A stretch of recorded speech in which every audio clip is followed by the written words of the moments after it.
Right.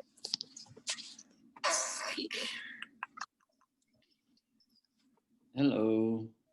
You're the only one on? No, I'm not. Okay, cool. I'm using it on my phone. I don't know what I'm doing. That's funny. Let's see. Close that. Howdy, howdy. Hello.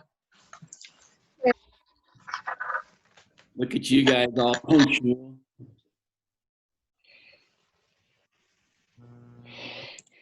What's up, Ryan? Hey, Brad. It's good to see you. Good to see you, bro. Yeah. Man, here I thought Jesus was popping in on us for a minute.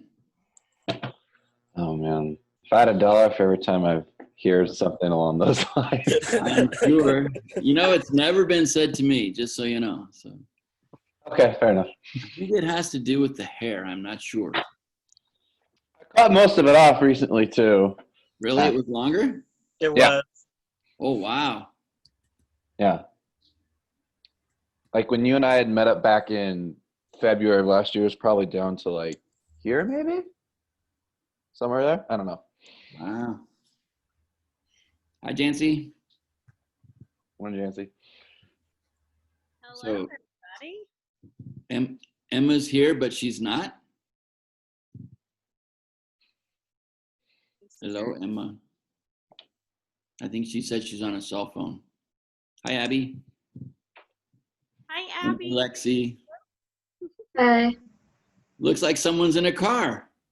Yeah, I have everybody in here and we're gonna go for a drive because that's gonna be the quietest, safest way that I can get anything done with you guys. So yeah. So So who we are have you, our snacks. We who are have you watching? what? Who are you watching? Oh, I nanny 3 kids who are under 3. And So how- twins and then a third one. So Oh, wow. and then there's 3 dogs going on too. So we brought one of them because they keep one of them nice and calm. So I'm just gonna leave my video like that and my audio muted, but I'll be able to hear you guys. So we're going to need you to participate some. Yeah, we're driving home. Oh, okay. They have a 1:30 nap time that we're trying to hit, but we Okay. just came from a little event, so All we right. didn't quite make it home in time. We tried, but we didn't quite make it. That's all right. Do what you can do. I will be back in 1 second. I have to grab something from my printer. Hi, Mandy. Hello. Good to Good see to you. see you all. Yeah, I'll be right back.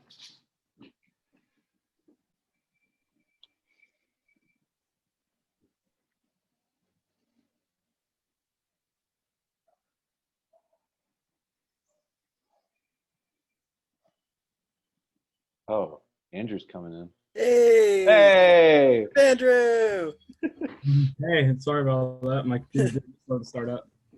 How dare you be 2 minutes late? Oh. I know it. Don't worry, I brought food to share. Oh, you brought food to share. Yeah. That's impressive. Can That's you very, drive? very thoughtful of you. Andrew, drive down to downtown Boise real quick for me, all right? Give me some food. Be there in 20, yeah. All right, reasonable. So how many of you guys are from Boise? Let's see, raise the hand. So 1, 2, 3, 4, 5. And then Josie, she couldn't get today off because she got a whole bunch of work off so she could come with us, but she will be here for the obviously. Okay. She So won't be- Josie and Abby and Jancy and I were part of the program as in summer 19, and we were in Guadalajara, Mexico. Oh wait, I'm just kidding. Guadalajara, and so Josie's been a part of the program, and then we're also recording this, so she'll go back and watch it at a later date in case she missed anything. but I'm super glad you guys are all here, taking time out of your Christmas-free vacation to help us figure out if a virtual summer GP is a viable option, because, well, we just don't know. I know other people have done it. I've not really talked to them about how it went, but our program, the way we do it, it's based off of a conversational English course that we've really had a lot of fun doing. And so before we get into that, I want us to go around and do some introductions. So we have a group of InterVarsity staff on the call here. And what I want you to do, our staff people are Mandy, who I'm meeting for the first time, I think. Have we met before, Mandy? I think this might be the first official time, maybe in passing before. Maybe. And you're originally, you live in South America, but where are you originally from? Where were you on staff in the US? Yep, so I was on staff for 5 years in Iowa, and now I live in Nicaragua, so Central America. Central America, sorry about Yeah, no problem. We're in Iowa. I used to live in Iowa. Oh, nice. I'm from Ankeny, just north of Des Oh, Moines. yeah. Yep. I used to live in Iowa City before I moved to Idaho. Nice. Cool. So our staff we have on the team are, of course, myself, Mandy, Jancy, and Ryan, and Samantha. But Samantha's probably not going to be a part of this. She might pop in. So what I'd like for the staff types to do is introduce yourself by saying how many years you've been on staff, where you currently minister, what do you love most about your job as staff. So those three things. And let's start with Jancy. Sure. Hi, everybody. I'm Jancy. I'm on staff at Boise State, and this is my 6th year on staff. I'm experiencing that, which makes me sound older than I thought I was. Man, that's a hard question, Brad, to ask. My favorite thing about being on staff, because there's so many wonderful things. I'll say that going on the Mexico GP was the favorite thing that I had ever done as a staff. So probably just going on adventures with students and watching students like you guys just be super awesome and get to just experience Jesus with you. So that's the best part. And I didn't even pay her to say that, I promise. I maybe should have. Maybe I still need to. But. Cool. Thanks. Mandy, you want to go next? Sure. Yeah, as I mentioned, I was on staff in Des Moines, Iowa, primarily at Drake University and a few other universities in that area for 5 years before moving to Nicaragua in 2017. And so I've been here just over 3 years. So I've been on staff for a little over 8 years. And oh man, there's a lot of. Tell them quickly what you do in Nicaragua. Yeah, so I work, I'm an InterVarsity Link staff. So basically we partner with the local movements, and I serve underneath the local leadership here in Nicaragua and do staff work here. And then I also recently accepted a position as what they call a Link staff coordinator. So I help with all of the InterVarsity staff that are serving with movements in Latin America and help with connections between InterVarsity USA and Latin America, including Compa. So this is like my heart's joy, is bringing together InterVarsity and the movements in Latin America. Fantastic. Yeah. Thank you. Sounds like fun. I'll bet you guys may or may not have known, right, that InterVarsity staff can be on loan in a sense to IFES movements around the world, and there are plenty of needs and openings around the world. So if you want to know more about that, talk to Mandy. All right, Ryan, you want to? Yeah, I can introduce myself. So my name is Ryan. I'm actually interning with InterVarsity this year up at Boise State University. What I love most about InterVarsity, honestly, I always really enjoyed small group Bible study. I think manuscript style is really, InterVarsity has really figured out, I think, the best way to study the Bible. Yeah, go Broncos. Yeah, and I just love living in Boise, and I love the people up here. I didn't get an opportunity to go on a GP, so I was definitely more than excited to hop on this virtual GP experience. Very cool. Very cool. I guess I'll go next since I'm the last one. Brad Bertelson, I've been on staff,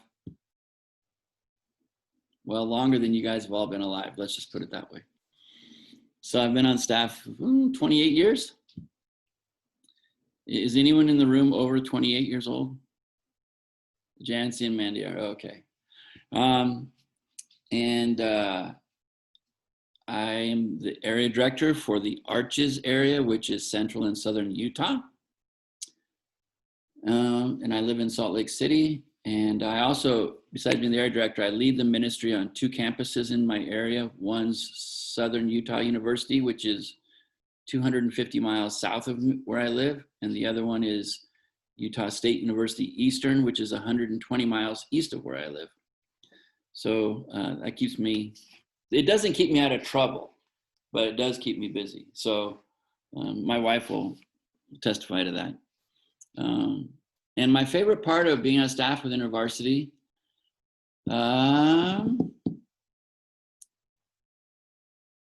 I think I really like the freedom within Ministry of the InterVarsity to be innovative, to be creative, to use your gifts. It's not like it's a cookie cutter. You have to do it A, B, C, and D. And that's how we do it. And that's how you got to do it. It's like, go reach the campus and be you and do it the best way that you know how. And there's lots of resources and tools to help you do that, but use the ones you like and don't worry about the ones you don't. And there's a lot of room for flexibility and creativity and innovation. And in this Mexico GP is one of those things. So those are some things I enjoy.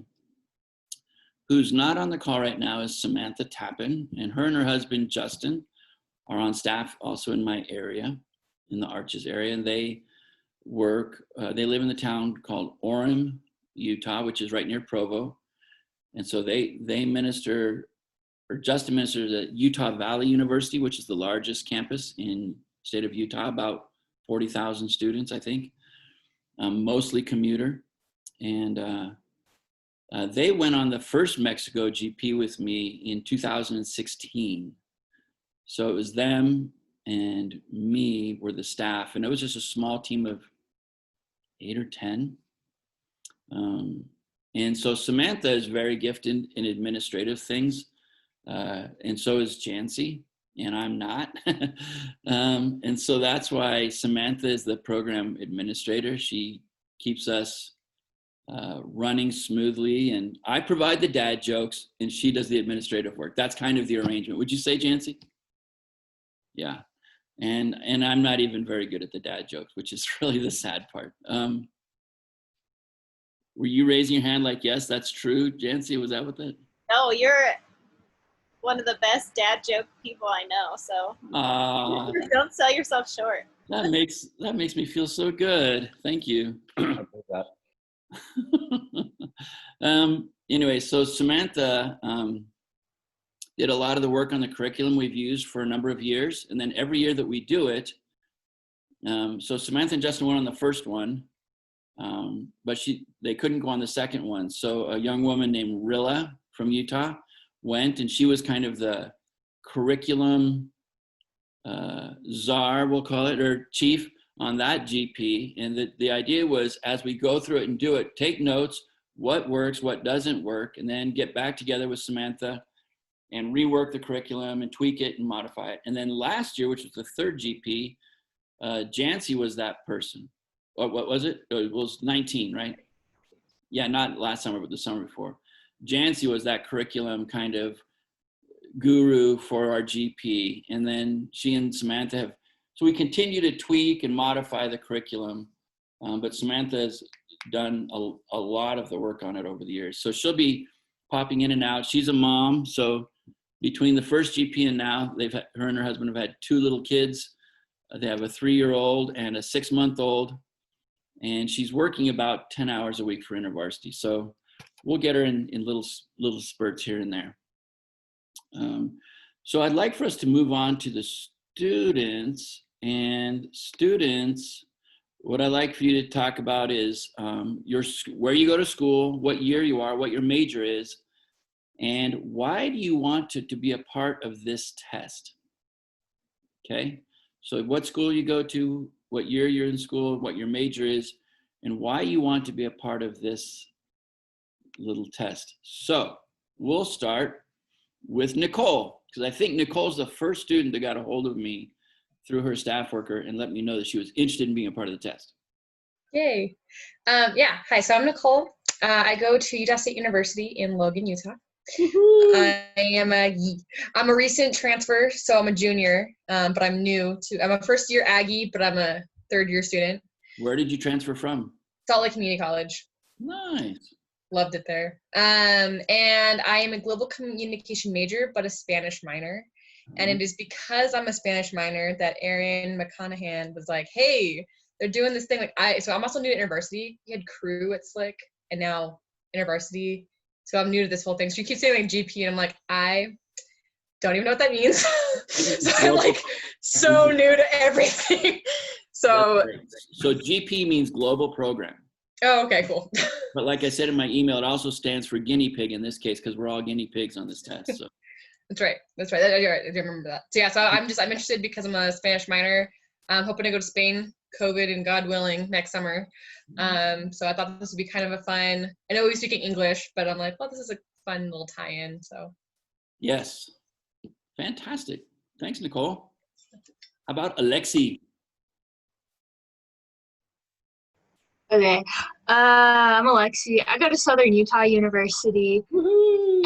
Yeah, and my year, I'm also a transfer student. I transferred from Snow College, so I'm like halfway between sophomore and junior. I'm a junior next semester, and my major is elementary education with special education. So I'm gonna be a teacher. And the reason I wanted to be a part of this is because, especially recently, I've been super interested in not only growing my faith, but also like mission work type things and that kind of stuff. So I found it kind of an interesting way to kind of look toward it, especially in COVID times where it's online, it's easier, and just to kind of, I don't know, get a taste for it. Yeah. Thanks, Alexi. All right, Abby, you're up. Hi, I'm Abby. I go to the University of Utah.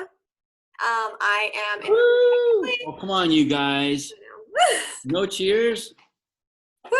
I'll cheer for myself. That is cool. No, see, you're not supposed to cheer for yourself. Everyone else is supposed to cheer for you. But I guess I didn't explain that very well. Well, I am technically a senior, but I still have a little bit of time because, yeah. I'm studying special education with an emphasis in deaf and hard of hearing. Mm. Is that it? No, why am I interested? Because I love Mexico and IFES and InterVarsity and yeah. Hopefully, maybe sometime in the future, I've talked with Mandy about like looking at going there more longer term. Yeah. Did I already mention that Abby was on the project in summer of 19? I thought I did, but in case I didn't, yes. So Abby's been there and done that. Thanks, Abby. How about Mr. Dillon? Hi, I'm Dylan. I currently go to College of Western Idaho, but I used to go to Boise State, and I've also gone to Idaho State. Why did they run you out of so many schools? I changed majors, and so because of that, different colleges had the programs I needed. So right. So because of that, I've done like 4 years of school, but I'm going to be starting my last semester of my associate's degree. Okay. And what different majors have you had, and which one are you on right now? Did you say? So I started out my plan was to be a science teacher, so it was chemistry with an emphasis in secondary ed. Then I switched over to physics with an emphasis in secondary ed. And I decided didn't want to do that, switched over to sign language interpreting. Wow. Yeah. There you go. So yeah, that's my current major, and I should have my associates in that after this semester. Might continue on to back at ISU for sign language interpreting, do another 2 years and get certified. So why I wanted to get involved with this is I really like seeing how different cultures connect to God in their own unique ways. And I went on a GP to China back in 2017. Oh yeah. And I wanted to go do another one. Fantastic. Yeah. Thanks, bro. Emma, are you in a place where you could talk to us? Yes, sorry. Also, just first off, I heard 2 people know sign language, so shout out to my part of the hearing fam. My kidney recipient is deaf, so sign language is so important for our community to know. Let's see, I'm somewhere between a junior and a senior. Credits wise, I'm probably a senior, but I'm in my 3rd year of college, like at university at Boise State. I have a laundry list of a track that I'm on, so I'm not done for a while. So I'm elementary education TESOL/ENL, so that's teaching English to students of other languages / English as a new language. Then I'm also doing an endorsement in middle school math. And then I have a minor that I'm almost done with in workplace communication. And I'm getting a certificate in Arabic. Is there anything you don't do? The answer is no. I'm pretty bad at anything with like good coordination. So like PE teacher would not be my strength. Let's see, the reason why I wanted to go on this is I've spent the last semester working at a junior high with a variety of kids who are new to English. And it's been so fun just learning how they learn and learning how to best support these kids. And in that environment, it's not always acceptable to just actively show, Jesus in some ways. So you have to be a little more sneaky about it. And I just was excited that I could do this. And be more get more experience in how to show the love of Jesus through helping people learn English, and to be also empowered by other people my age who are doing this too. Excellent. That's awesome. Thanks, Emma. All right, Andrew, guess who's up next? Hi, I'm Andrew. I go to Boise State University. My major is, Broncos. Hey, Boise. My major is environmental engineering. I'm a sophomore. What else? Just why we wanted to join this? Yeah, I thought it would be a really unique opportunity, and it's not something you hear about people doing very often, an online GP.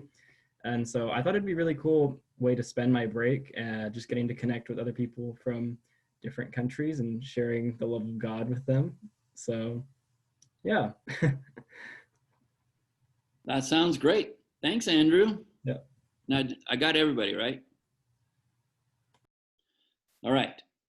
So I'm thrilled, and Jancy and I are both thrilled that you guys have said yes to being a part of the test. Again, we've done the Mexico GP in person 3 times, and still it's not like perfect. We're not experts, but we have a pretty good feel for that.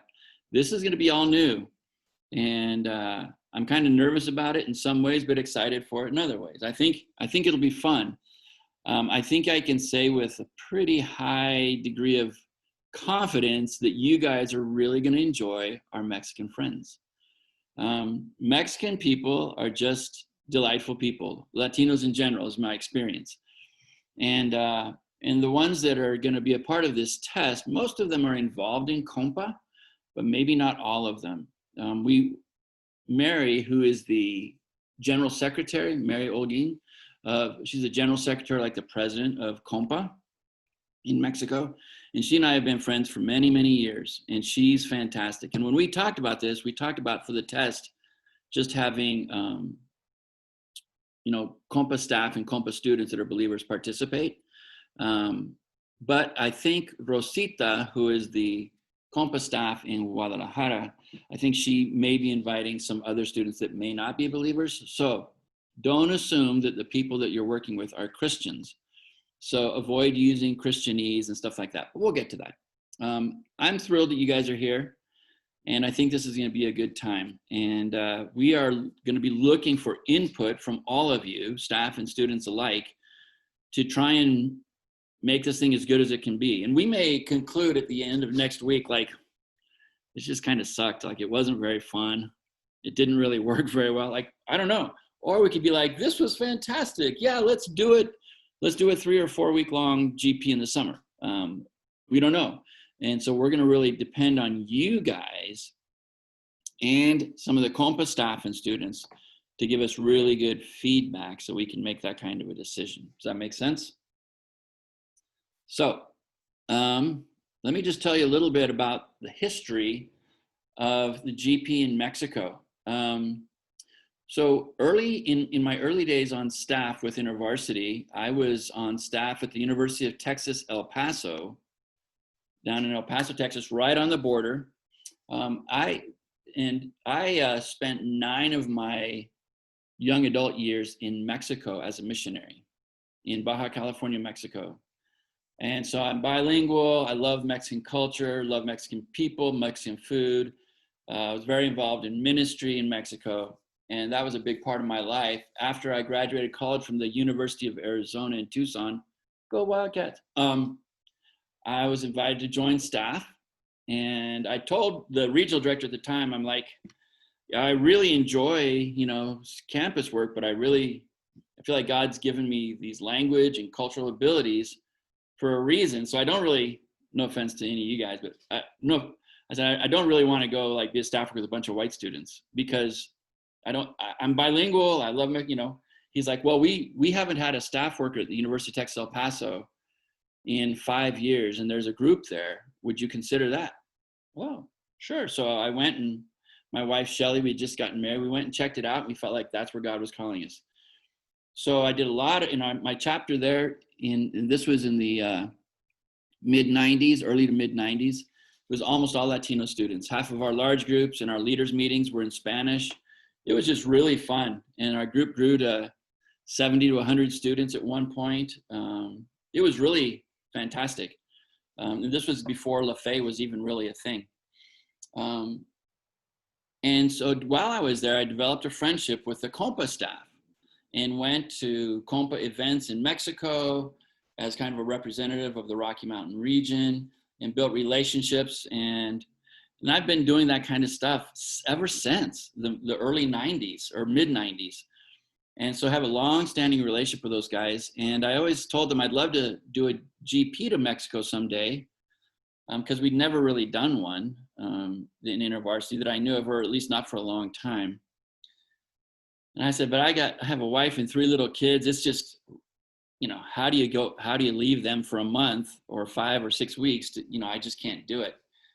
So it was in around 2015 where I'm like, hey, my kids are growing up. My oldest one was away in college. The other ones were, in high school.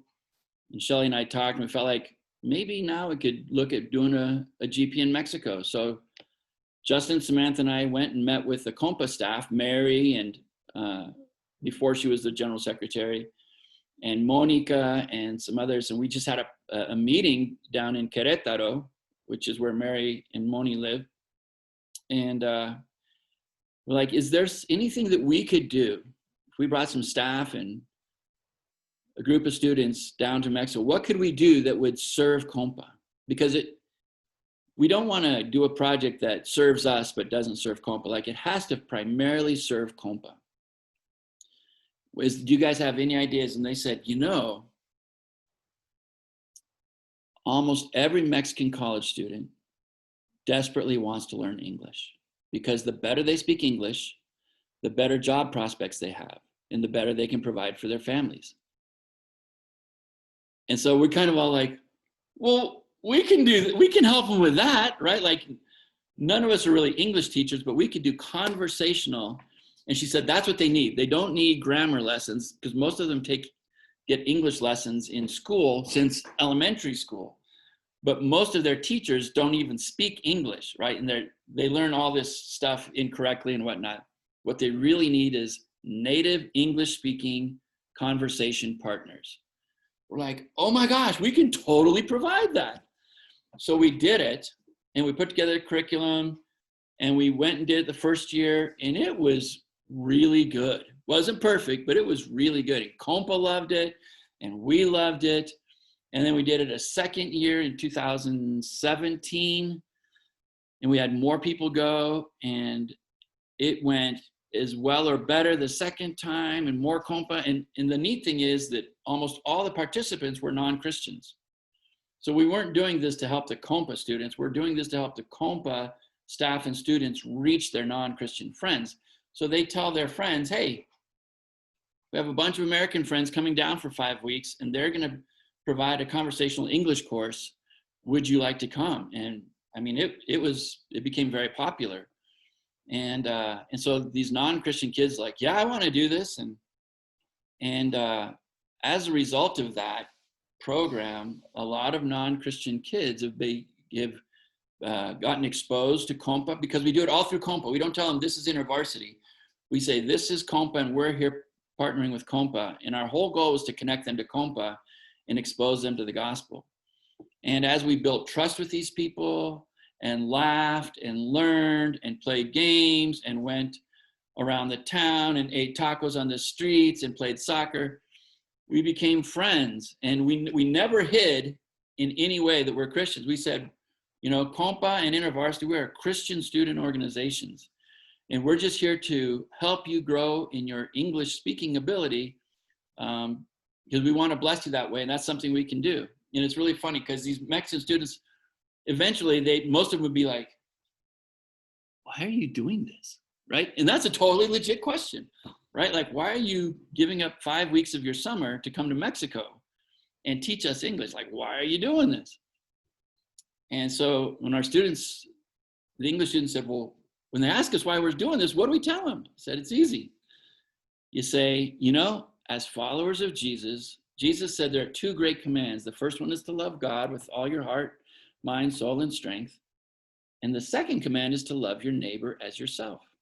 And coming and teaching you guys English is just a very practical, tangible way for us to love our neighbors south of the border. And that's why we do it, to show you love. And they're like, that's cool. I mean, usually the responses were, even from the atheist students, and they were like, they responded really well to that. So that's kind of how we went. So we did it in 16, and then in 17, and then in 19. And in, let me look at my notes here. In 16, we had 11 participants. In 2017, in Querétaro again, same location, we had 18 American participants. And then in 2019, we had 24 American participants, but we did 2 locations. We did Querétaro, where this would be the 3rd time there. And then we started a new team in Guadalajara. And I led that with Jancy. And so in a nutshell, what we do is we bring our team and we put them in pairs. And then with each pair, we put 4 to 6 Mexican students, and they make a small group. Because in InterVarsity, that's what we do. We do small groups. And we're like, that's how we're going to teach them English and do conversational English. So 2 Americans and 4 to 6 Mexican students, and they're together for 4 to 5 weeks. And they do all kinds of stuff together. And they just became really dear friends and close friends, and tons of opportunities to share the gospel. And we would, every week, during the week, we'd have a Bible study, and we'd say, this isn't part of the English course, But if you're interested and you want to come hang out with us, we're going to have a Bible study, or we're going to have a game night, or we're going to go to a park or go to the zoo. And if you guys want to come and hang out with us, you're welcome to. And they did. And almost all of them came voluntarily because they wanted to hang out with us more and practice their English more. And a bunch of them came to the Bible study. Some kept coming, some didn't. And that's okay, right? We're trying to identify who are the ones that are spiritually hungry and open. And a bunch of those kids have gotten involved in Compa, and some of them have become Christians. And it's been pretty cool. So that's a little bit of the history of the Mexico GP. Are there any questions about that?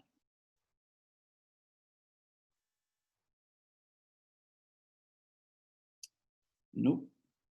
I have a question. Yes. Sorry. Are these like traditional students, or have you had some students who are like non-traditional in that like they're much older or much younger?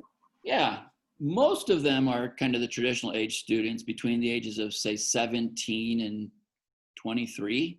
But we've had a couple that were older, like closer to 30, but most of them, and we're kind of selective, like we try and choose students who fit that kind of traditional student age range. I mean, even yesterday as we were having a meeting with the Compa staff, the one staff said, can we invite recent graduates that are young professionals? They heard about it, they want to come to the test.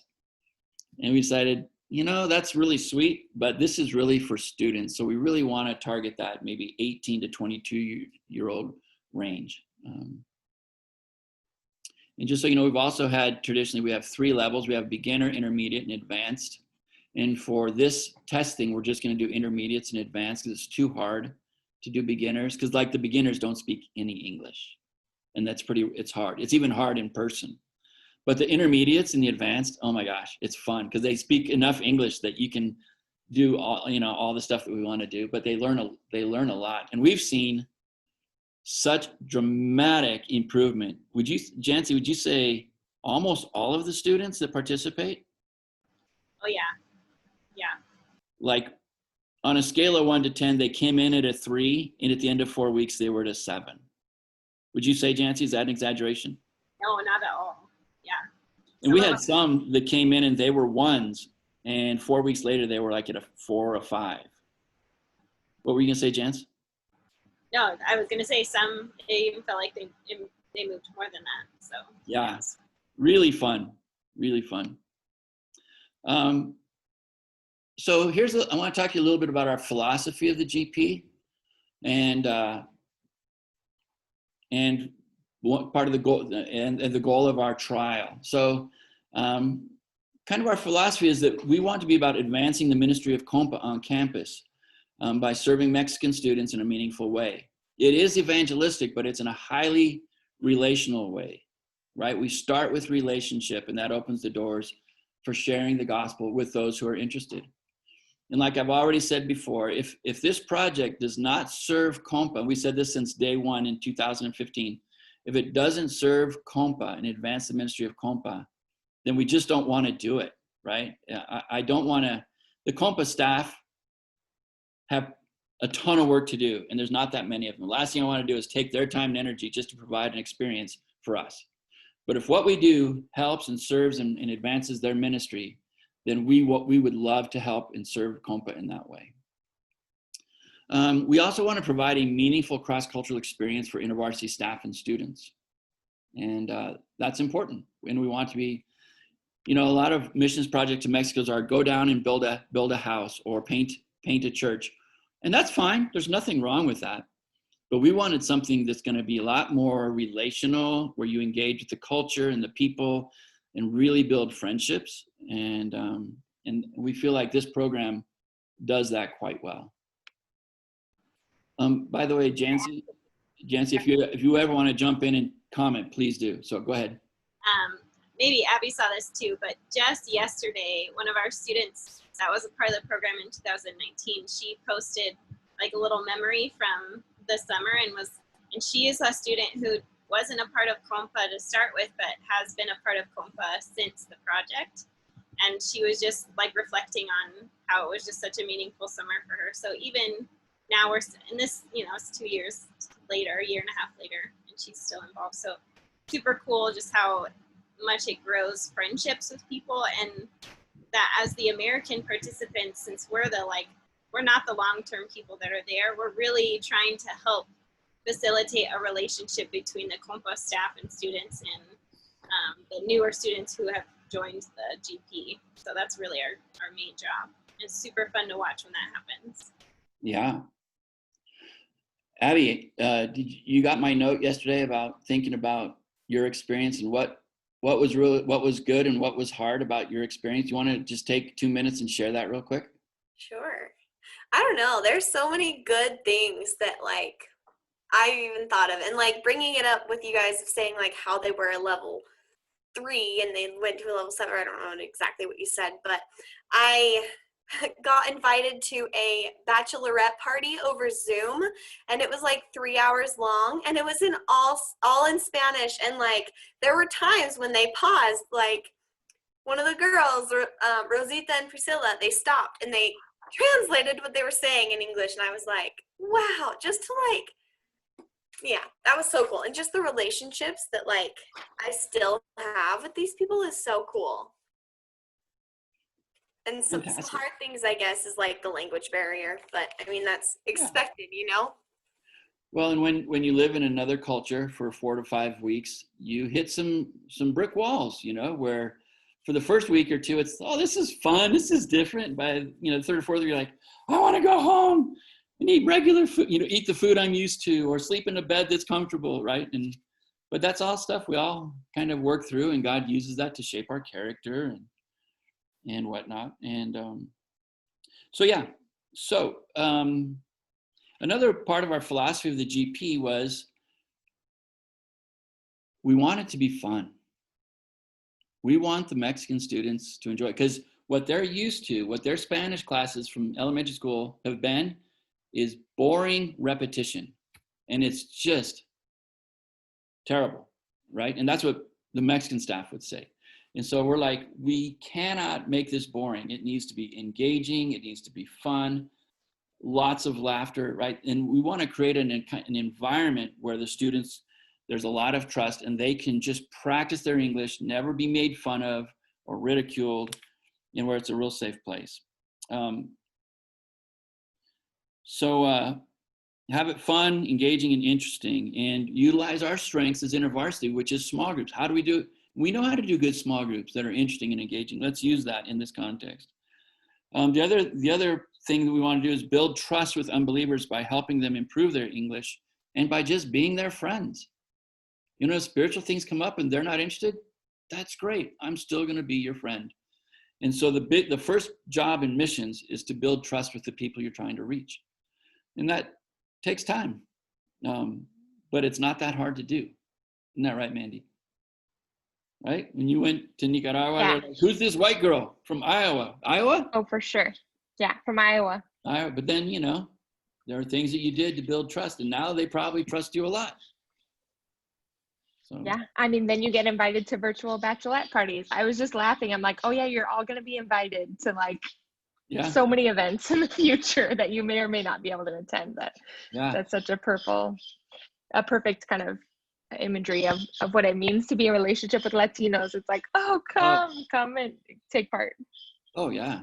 And while we were there, we were invited to lots of things that we actually had to say no to, because otherwise our students would be going from 7 a.m. till midnight every day of the week. And it's like, we had to say no to certain things, but it was hard because it's like, oh, my friends want to meet you guys. Can you guys all come over and we'll feed you? And we're playing, and it's like, oh, that sounds great. But so anyways, building trust is really important. And then the fifth thing, and I already mentioned this, when they ask, why do we do what we do? We're just trying to love our neighbors. And that's part of what it means to follow Jesus. And, we're not there to convert them. If they end up becoming followers of Jesus, praise the Lord. But we are there to love them and to connect them to Compa. And that's pretty much that simple. Ways that we go about building trust is by being friendly, by being real, by being vulnerable, by being a good listener, and by not talking too much. So this is where you're all gonna, well, some of you may be quieter, you may be more introverted, and it may not be an issue, but you're going to need to practice the discipline of not talking, because the goal, and especially those of you that are learning Spanish, and you think, oh, I get to practice my Spanish. Not really. Sorry, Nicole. You know, and others, like, there will be opportunities for you to speak in Spanish, but your goal is to give them space to practice their English, which means you're going to say, today we're going to talk about families. My family consists of my wife, my 3 daughters, and my cat, and we live blah, blah, blah, blah, blah, blah, blah, blah. Okay, Juanita, how about you? Tell us about your family. And then you sit there and you listen attentively, and you ask them follow-up questions. Oh, say more about your uncle who's in the CIA, you know, whatever, right? And you ask questions, and you're a good listener, but for some of you, it will be a real challenge to not talk too much, but it's really, really important that you don't talk too much. And the other thing we do about to build trust in the conversational English class setting is we try not to correct too much, right? Because this isn't a grammar class. Because if you corrected everything, you would be correcting constantly, but that isn't helpful. We just want to give them a free space to just practice. And our job is to be a cheerleader and to encourage them and be like, wow, good job, Rosita. That was great. Thanks for telling us about your family. And when they feel safe, man, they're just going to go for it. And that's where you're going to see them excel and take off in their ability. But as long as they feel, oh, every time I say something, I'm corrected, or people make fun of me, they're going to shut down and they're not going to grow. So your job is to create a safe environment where they're comfortable and they're encouraged to speak. Any questions about those things?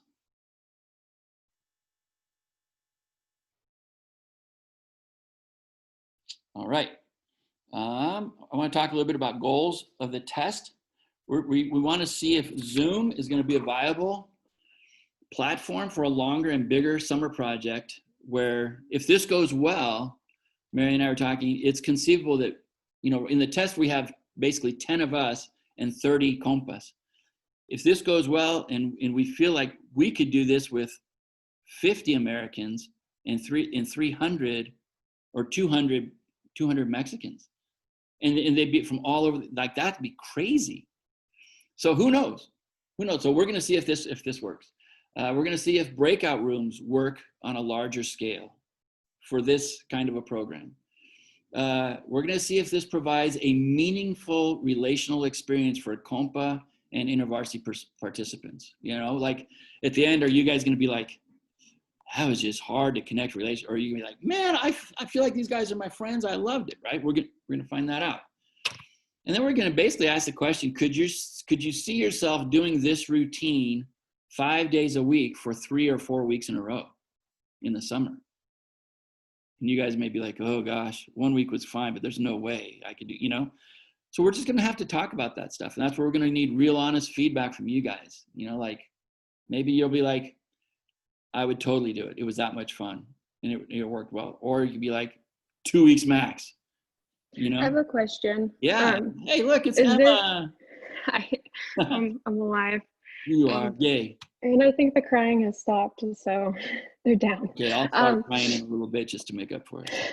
Oh, Go sounds ahead. good. So this is entirely based on conversation. We're not looking at their writing skills or. Nope. Okay, that makes sense. So every day you'll be given like curriculum, you know, and each day is going to have a theme, and Jancy's going to go in and tell you about that, and we're actually going to do a sample lesson today.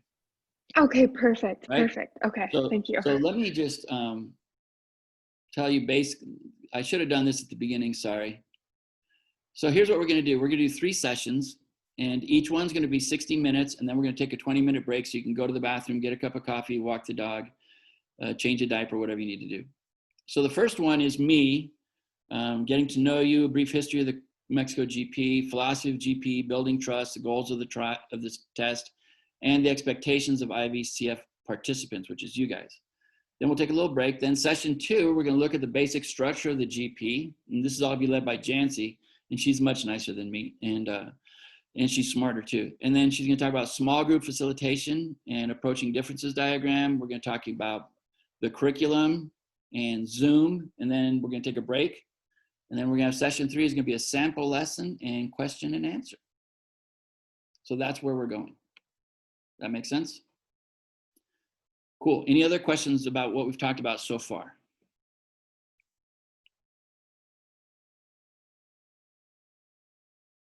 Going, gone. Okay. Alexi's like, what are you talking about, Brad? I saw that face. I saw that look, Alexi. Okay, expectations. My expectation for this team is that we'll all be on time and prepared. Okay, so you guys know Brian Lee, some of you guys from Montana. He's on staff. He's like my age. He's an old-time staff, and he's great. He's just hilarious. But he always used to talk about we're not slopping the hogs, right? That's like, we're not going to do shoddy, fly by the seat of our pants work, right? We're going to come prepared.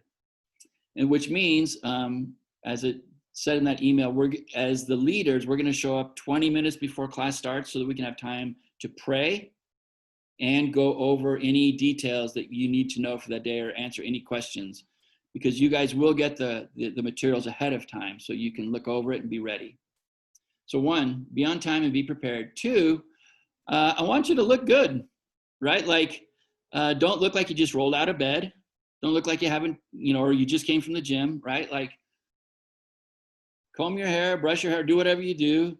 Wear something decent and look like this is something important and valuable to you. So I'll let you decide what that looks like to you. But that's that. The other thing is your video setup. I want you to, so if you look at our screen, right? Some people on our screen right now, for example, the lighting for them is good. So which would you say, which of the people on our screen right now, can you see their face and their lighting is really good for the Zoom call? Which ones are the best? Andy. Mandy's looks really good. Yep. Who else? I'd say Jancy's look pretty good.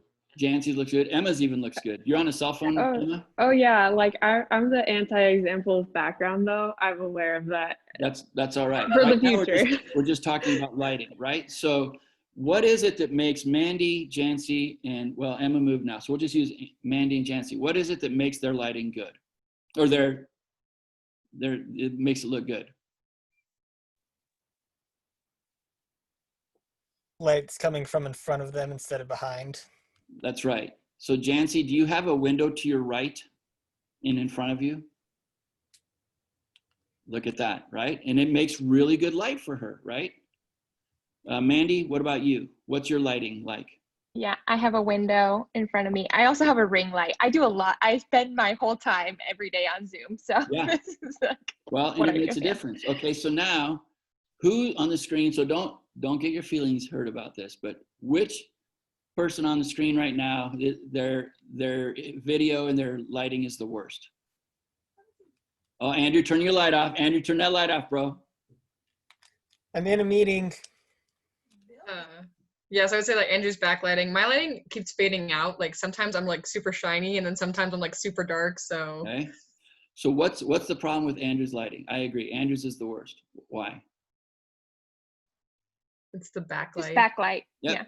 Yeah. Yep. So if you turned around, Andrew, and could put that window in your face, it would be much better. So Abby has backlighting, Nicole has backlighting, Ryan has some backlighting.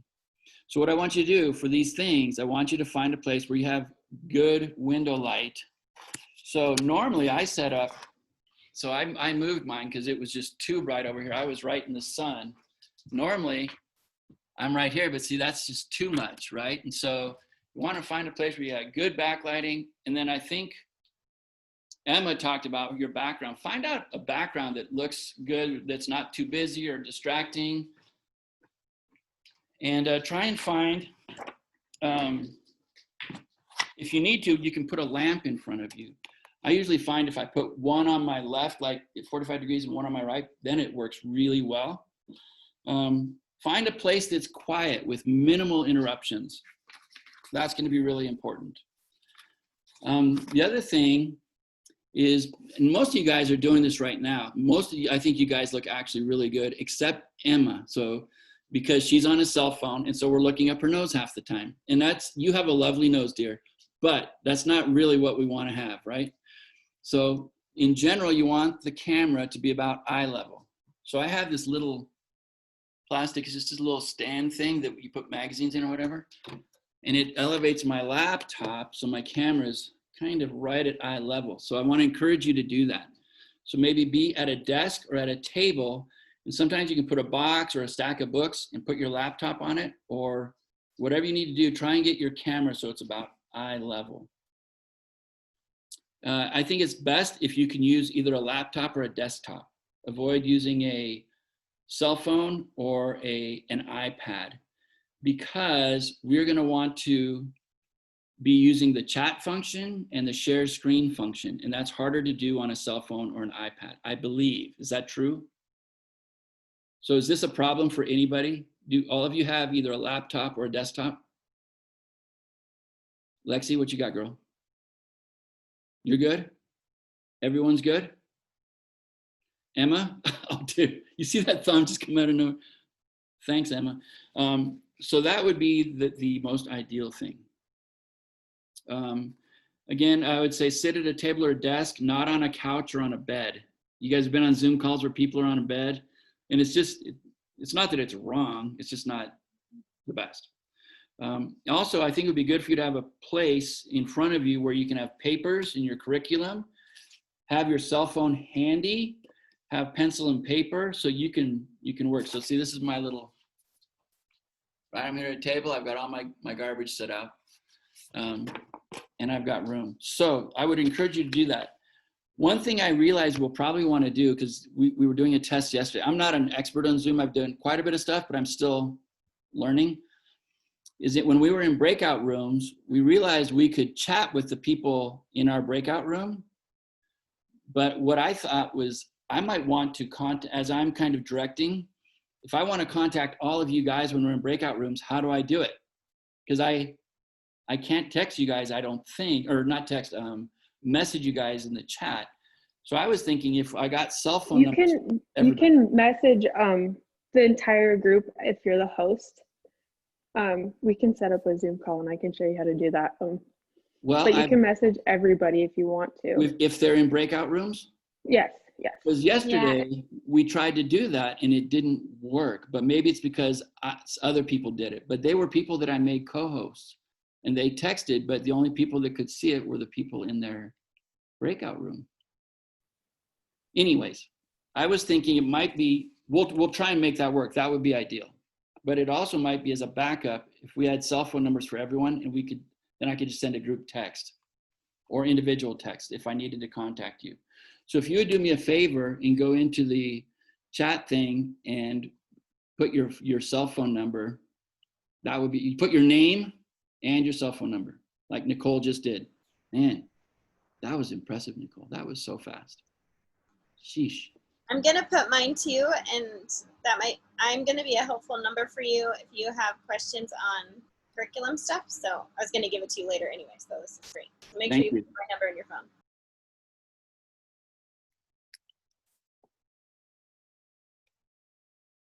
Oh, sorry.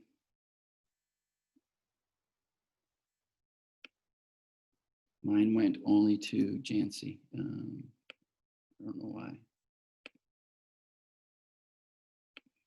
And here's my phone number. So if when you're in your small group and you have a problem or a crisis, I'm gonna be a floater. So all you guys are gonna have your own small group. I'm not. And so if you have a problem, you can text me, Brad, can you come in and help us? We have an issue or anything, right? I will be available. And I will also, just so you know, drop in periodically to the different chat breakout rooms to just see how it's going and observe. So don't freak out, don't be nervous. I'm gonna do it with everybody because I just wanna get a feel for how it's working and how you're doing as a small group leader. And then if I have any input, I'll give that to you.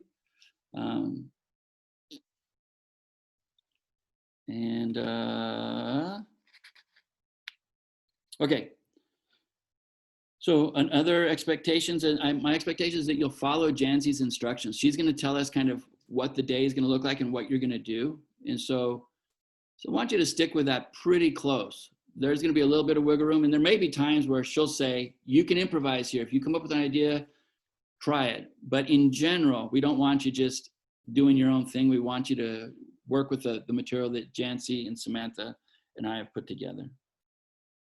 And part of that is working within the timeline, the guidelines, the timing, right? So if she says, we're going to turn you loose in your groups for 45 minutes, then come back together, try and really work with that in that 45-minute time frame. Does that make sense?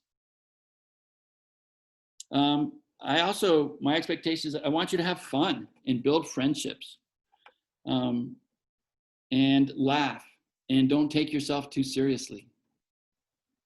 Okay? Those things are going to go a long way in making it enjoyable for you and for them. And I mentioned this before, don't assume the people in your small group are Christians. Some will not be, so avoid Christian lingo. So those are some of my expectations. Jancy, anything else in expectations that you would add to that? Mm-mm.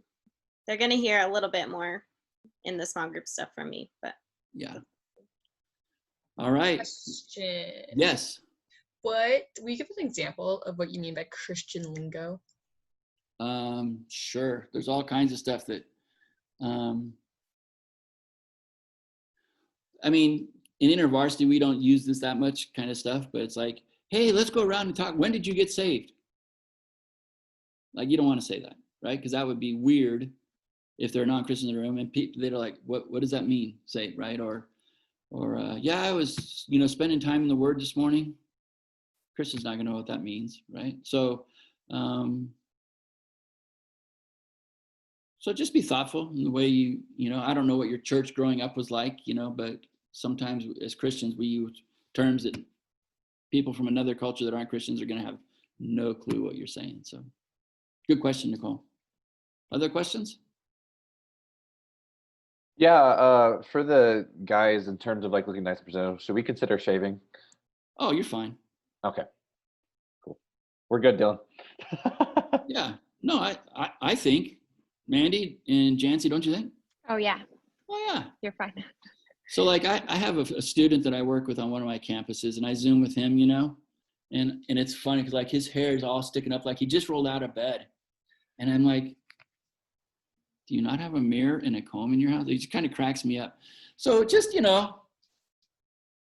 maybe be like when you go to church, like you probably brush your teeth, wash your face, comb your hair, put on a shirt, look presentable. And like I think all you guys right now probably, pretty good. So it's not a big deal. But what we do want to do is communicate to our friends that we're taking this seriously.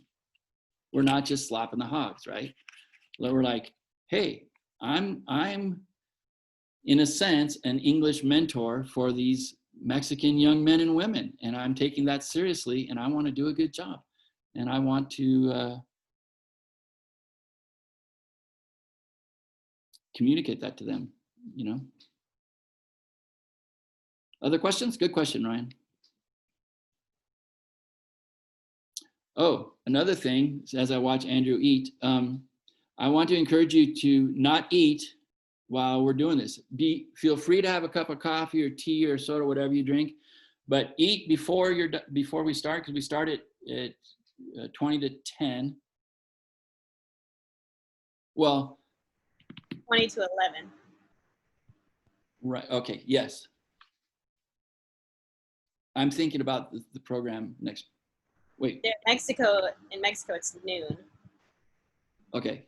For us. Anyways, eat before you get on. Don't eat while you're doing the thing. Feel free to have drinks. And then we're going to have a 2-hour break in the middle. So you'll be able to go get lunch, even take a little nap, go for a walk or a jog, whatever you want to do, and then be back. So, but enjoy your food right now, Andrew. That's fine. But when we're doing the classes, don't be eating. Mandy or Jancy or Ryan, any other suggestions before we take a break? All right. Well, I'm done with my section. So I want to just give you guys we'll come back at 2:20 and Jancy will take over then. And so I'm going to leave this on. I'm just going to turn off my video and my sound and then I'll turn it back on at 2:20. So enjoy a break.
Ryan, are you in Boise or in Utah?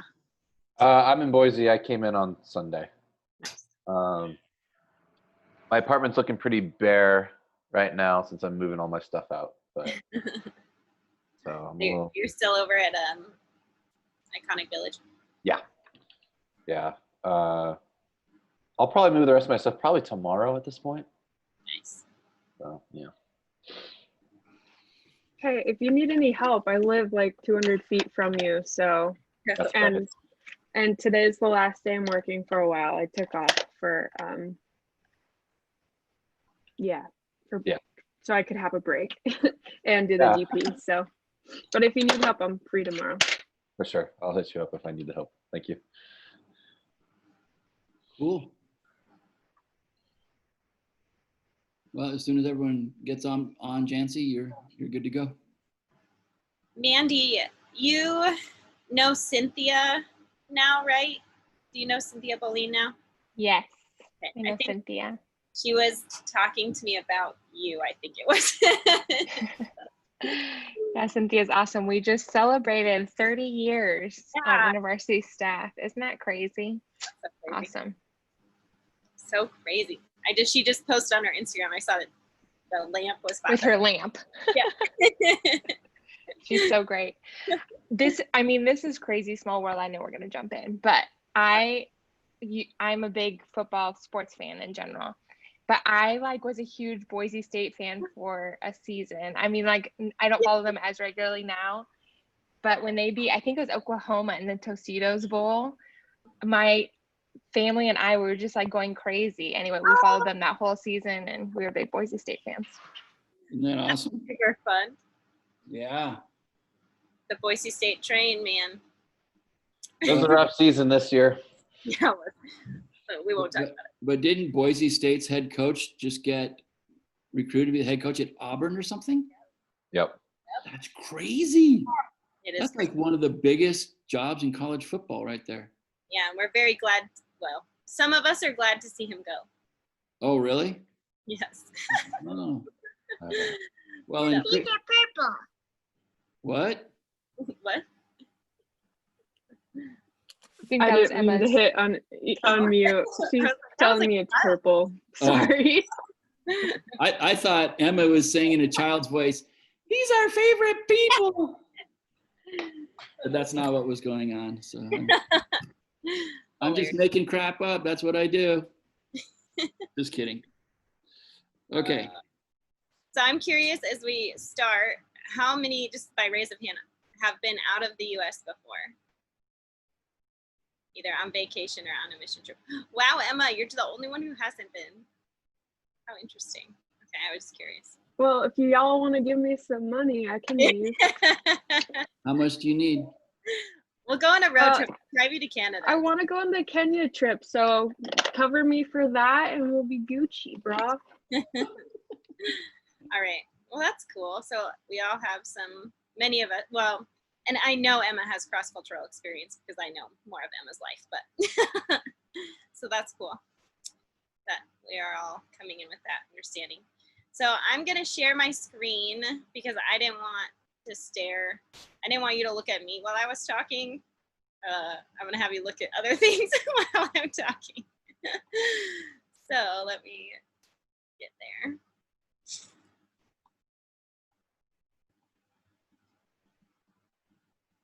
Hopefully everyone can see.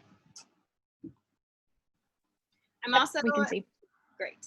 I'm also gonna send this to you guys just because I have some notes and stuff on it in case you want to look at any point, look back on the schedule and things. So like Brad said, I'm pretty much gonna talk to you about the overall day and some of our more administrative kind of tasks of the GP. So feel free to ask questions at any point. I don't mind to be interrupted. So I can't see all of you if we're sharing screen, so just start talking. That works good.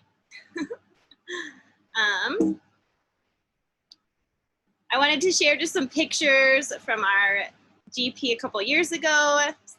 You'll see Abby, and actually some of the people that you might see again in real life.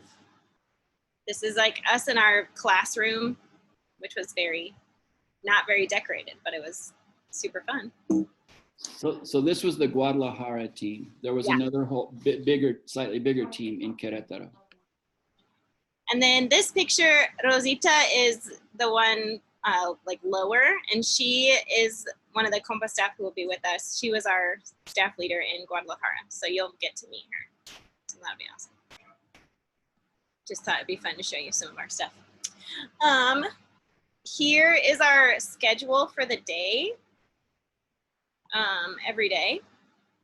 We're gonna have at 10:40, we'll be doing our prayer time, and then just a little time to prepare ourselves for what's coming. If anybody has last minute questions or anything about the curriculum, we can talk about it then. At 11 is when 11. On that 10:40 time, is that for all participants or leaders only? So it'll be all of us that are in this Zoom call, but it'll be us and then probably some compa staff and some of the compa leaders, and then, but that's all. So not all of the students that are a part of the class will be in this time. Okay, thank you. Sure. And this is all in mountain time, correct? Yes, I was just gonna Okay. say, this is all mountain time. And 11 is when our class will open and we'll start letting in the students. And we realized that like doing Zoom, there's always that awkward, like, what do I say in the first even 2 minutes of being on a Zoom call? Everybody's like staring. So we were trying to not have that happen as much. And we're gonna have a little activity led by an Ivy, one of us, probably me or Samantha or somebody, at the beginning each day, just like a question or something for us to do while we wait for everyone to join us. And while we are very much expecting all of us to be prompt, we are not expecting the same for our Mexican counterparts, because that's just going to be a different value. For those of you that may have traveled to Latin America before, you might know that not that time is not valuable, because time is valuable, but oftentimes things like relationship is going to be valued ahead. So if they're like in a conversation with a family member or finishing up a meal or something like that, that's going to be prioritized before attending our class on time. So we're trying to give a good amount of time for people to join in and get to us when they can. And then at 11:15 or so, we're going to start like mini lesson, and this will be the first like teaching thing that happens every day, and that will be led by me. I'll do that on all 4 days of our class. And it'll just be something small, like oftentimes it's like a common mispronunciation that Spanish speakers often make when they're speaking English, or like I think one day we're gonna do, we're gonna talk about the verb hacer in Spanish, which is to do or to make, and that's a harder one to translate into English. So we're gonna like practice that really similar or really small little mini lesson. And then at 11:30 is when we'll head to small groups, and that's where you guys will come in, and all of us will just be broken into a group of one American person and 3, hopefully, Mexican participants. And you'll spend the rest of the time until the break with each other, going through the curriculum, having conversation, laughing, probably, overcoming technological problems, probably, all the things. And then we'll break. From there, you'll just go from your small groups to break. And then when we join back together, and I said the break till 2:55, just so we can remember to be prompt when we join back together at 3.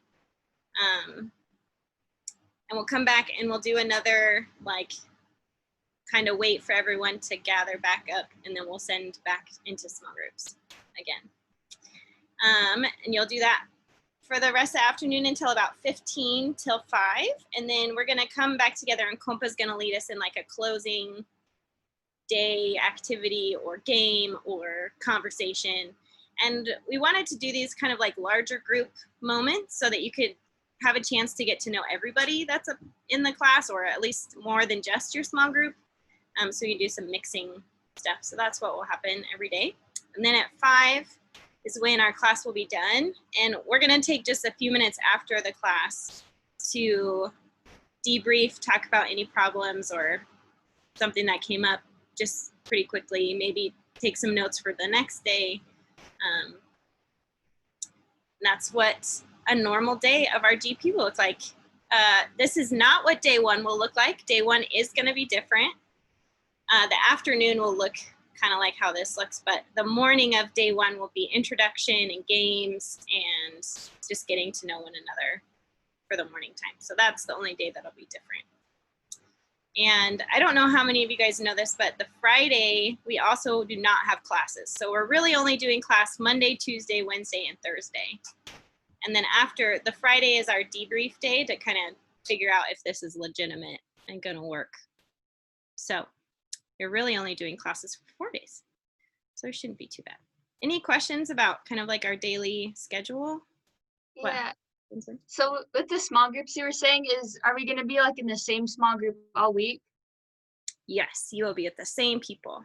Okay, and then Friday, even though it's not the classes, is it gonna be the same times? Yeah. Mm-hmm. Okay. Yeah, we haven't figured out, right, Brad? We don't know yet exactly who will be at the debrief. Yeah, and it's possible that Friday might just be the first 2-hour slot, and we'll maybe get all of our input and debrief done at that. You know, we may go into the afternoon, but you know, we're not going to go longer just for the sake of going longer. As soon as we're done with our evaluation and debrief and stuff, then we'll end that call on Friday. Sweet. Great questions. Any others for our kind of daily schedule? Makes sense. All right. So I came up with some, these are kind of like Brad's expectations. Some of them are even very similar to what he said, but just some like small group leader tips and tricks. I imagine all of us probably have at least been in a good small group or have led small group before or are thinking about leading a small group. But I just wanted to kind of give some tips that are especially helpful for our context of like teaching English. So I'm just going to go through those. Again, if you have questions, feel free to ask me, interrupt me. First one is to be a partner. This is like a really special, I think, opportunity that we get to have that is like this little coming together of Compa and InterVarsity. That's like most of the students, they're all Compa students and they're Compa staff that are going to be with us. And so it's like a little family gathering of IFES people. And that's not necessarily what the actual GP is going to be like, but we get to have this like fun little experience, just like kind of in the family in some ways. Some people will be not super, super close to Compa, might be a little bit distant, but still it's like our Compa InterVarsity family. So just remember that as we're doing this experience, like this is a trial, it's an experiment, and we are partners in that experiment. We're not coming with, I think Brad did a good job kind of saying this too, but like we're not coming with all the answers. We're not coming with this like magical like class. This is really, we have this thing that we can do, which is talk in English, and so we're coming in with that, and we're working with Compa to see is this something that's helpful for their ministry. And just as like a context for like who might be in your small group, like there could be Compa staff in your small group also. So that like just, if that's true, like honor them for what they do. These are people that are working and ministering and working with students all the time. So though you are the small group leader, you are really just there to kind of facilitate the curriculum and get to know the people in your group.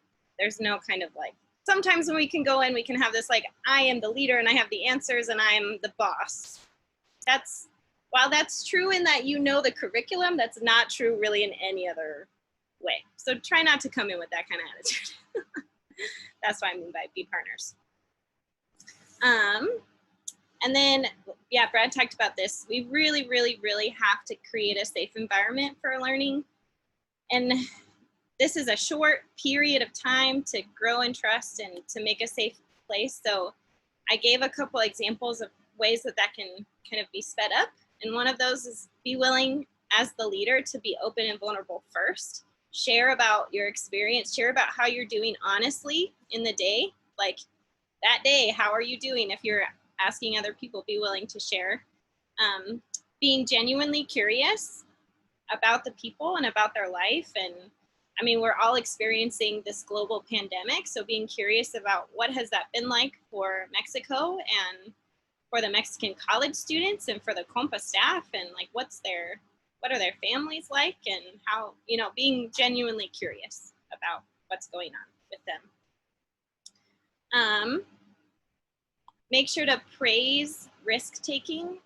I don't know if any of you have ever learned another language before, but it's like pretty scary, I think, to practice language skills in front of like a native speaker.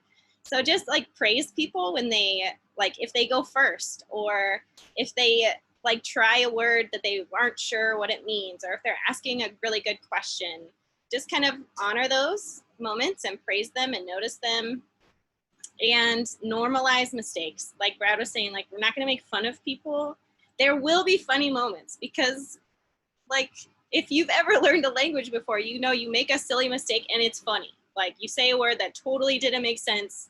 Or I remember, here's my funny example from our class. We were trying to talk about the difference between the word beach, like I'm going to the beach, and then pardon my language, the word bitch, like female dog, because for Spanish speakers, the sound sounds so similar. And so we were practicing and practicing, but it was just so hilarious to do it. So there's moments like that, totally fine to have fun and laugh about it, but no, like, I don't know, blatant making fun of people for a fumble or a mistake, and just normalize that that's gonna happen. You're not gonna be perfect. You're not going to be a perfect English teacher, and they're not going to be a perfect Spanish or English learner. So just normalize some of those things in your.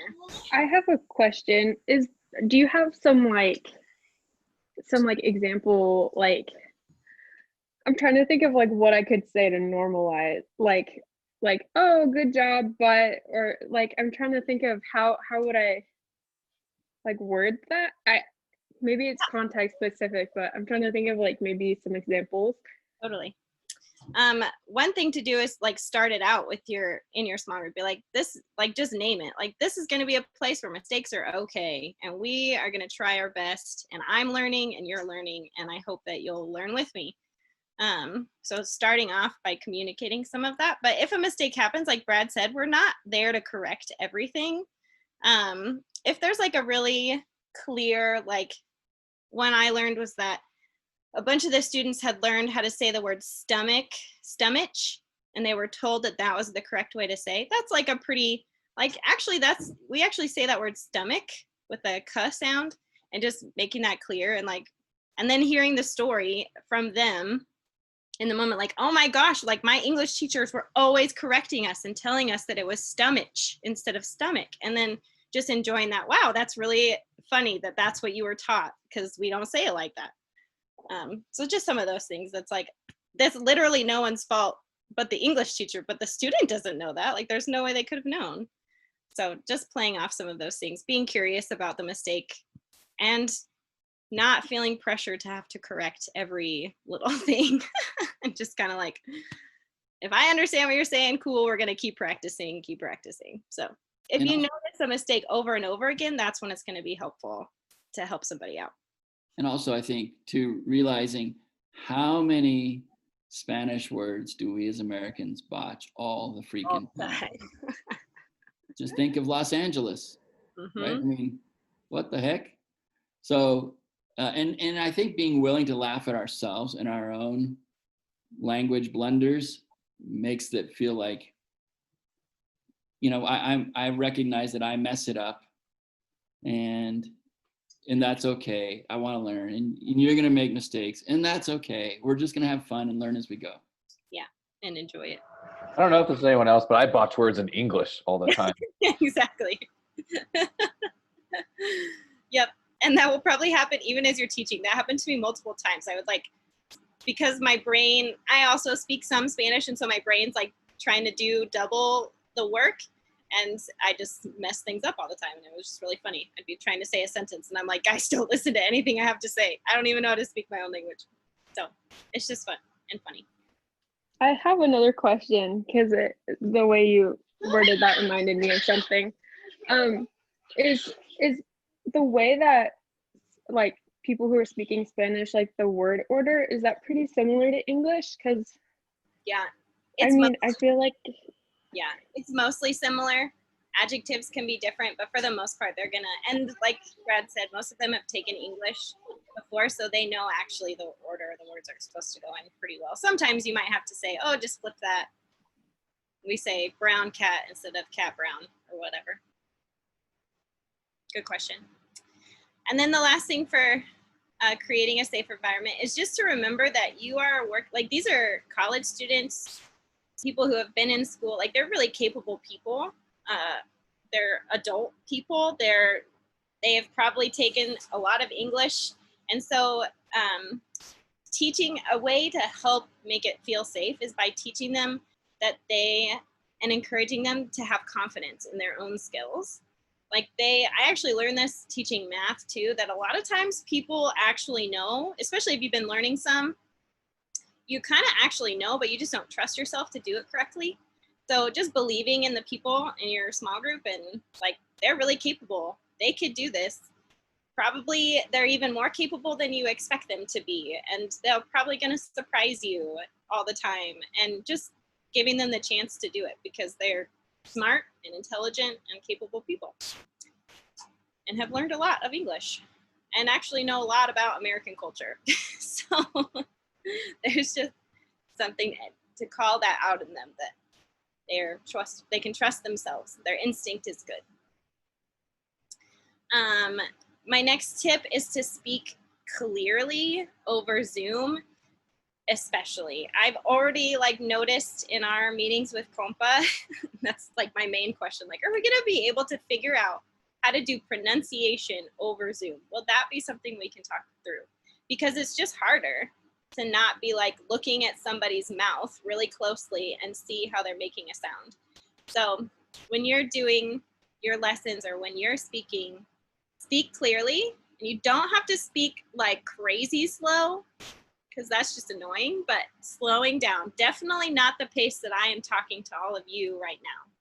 If I was to do this, it'd be way too fast, but just, you don't have to be and then I went here, but just being aware of how quickly you're speaking and allow people to give you feedback. Hey, am I talking too fast, or should I speed up a little? What's your comfort level here? You can also ask that kind of stuff, but do speak very clearly, as clear as possible. The next one is another teacher trick. It's called wait time. For those of you that are education people, you have heard this before. This is also important as we're doing small group, and learning a language is hard. It's takes a lot of intense thinking, and it's kind of emotionally draining and physically draining. And so you have to give people time to think. So when you ask a question or pose a prompt, give a good amount of time for people to think. So for example, if I ask a question, they're thinking, especially language learners, might be putting that back into their own language, then putting it back into English figuring out their response and putting it back into English, what they're trying to say. So there's a whole bunch of mental work that could be happening in the moment, especially for newer learners. And so you have to give people time for their brains to do the work. So just, even if it feels awkward and you're having this really quiet moment, that's okay. Even a lot of times when we get uncomfortable or anxious about that, we just start talking, we start answering the question, and that's not helpful. We just need to give a pause, let them think. And then if you notice that nobody's still speaking up, then you can try to ask the question again or say it differently. Check for understanding, just ask them, do you understand what I'm saying, or do I need to say it again? Because repetition is gonna happen all the time. You're gonna have to say things 3 or 4 or 5 different times, even the instructions to an activity, which is fine. But don't just talk over yourself and in your anxiety and awkwardness, just continue talking because that won't be helpful. Any questions about these? Sorry, I have 2 more tips to go over, but any questions about these or other thoughts that people want to add? there's other. I think one thing that can be helpful, I did some English conversation classes here at the university, and I started thinking about like where I put my tongue when I say words. That can really help even over Zoom. So if you're like, think about like a TH sound is super hard for a lot of Spanish speakers. So if you can think like, oh, you're gonna put your tongue behind your two front teeth, like thinking about that, or comparing it to like, if you know Spanish, like zapato, like they say shoe, zapato, it's like the same tongue placement. So you can help with tips, even if it's hard to see your mouth. That's so good. Thanks, Mandy. Yeah. That's something that I learned doing the mini lessons. I was like, I started talking about where my tongue was in my mouth a lot more often. I was like, oh, that's interesting. Yeah, super good. Okay. My last two are to be flexible. One of the things you'll learn about the curriculum as we go over it is that hopefully we have given you more than you need most of the days. So you have extra activities. So it's okay to like not get through all of it as long as you're working on an activity. It's okay if like one just flops and just like your group just doesn't like it. Totally fine to move on quicker than what we've said. Like if we've given like a 15-minute timeline and the first 5 minutes and it's just terrible and you're like, this is not fun, it's okay to move to the next thing. So just kind of be flexible and go with the flow, and who knows what kinds of things you're going to encounter as like families walk by or animals come into the picture. You know, you just never know what's going to happen. So just be flexible and enjoy it. And if you really are like having fun with an activity, like feel free to continue it, even if like you've maybe made it through all the stuff that we've given you, but you can come up with your own ideas to add to it because you're just having a lot of fun and it's working really well. You totally have permission to do that kind of stuff as you feel. I think It's also fine to work through it. Sorry, go ahead, Brad. Yeah, something to consider is the way we've done this is usually 2 Americans and 5 or 6 Mexicans. So that means in each small group there were 7 to 8 people, whereas your small group's going to be 4 people. So you'll go through each activity quicker than we're used to. So I don't know if Jancy, you and Samantha have talked through that dynamic, but yeah, that it just means that you may have extra time, but we have extra things that we are giving you every day. We have lots of extra games and random activities for you to try out if you end up with a lot of extra time. Because yes, the timing is different. Also, like, how do you time something over Zoom? I have a hard time with that, so I don't even know. And then the last one is just emphasizing that this is a conversation class. This is not a grammar class. You want to encourage the people in your small group to talk to each other, to talk to you, because the more talking, the better, and the more growth you're going to see if they're just talking and talking.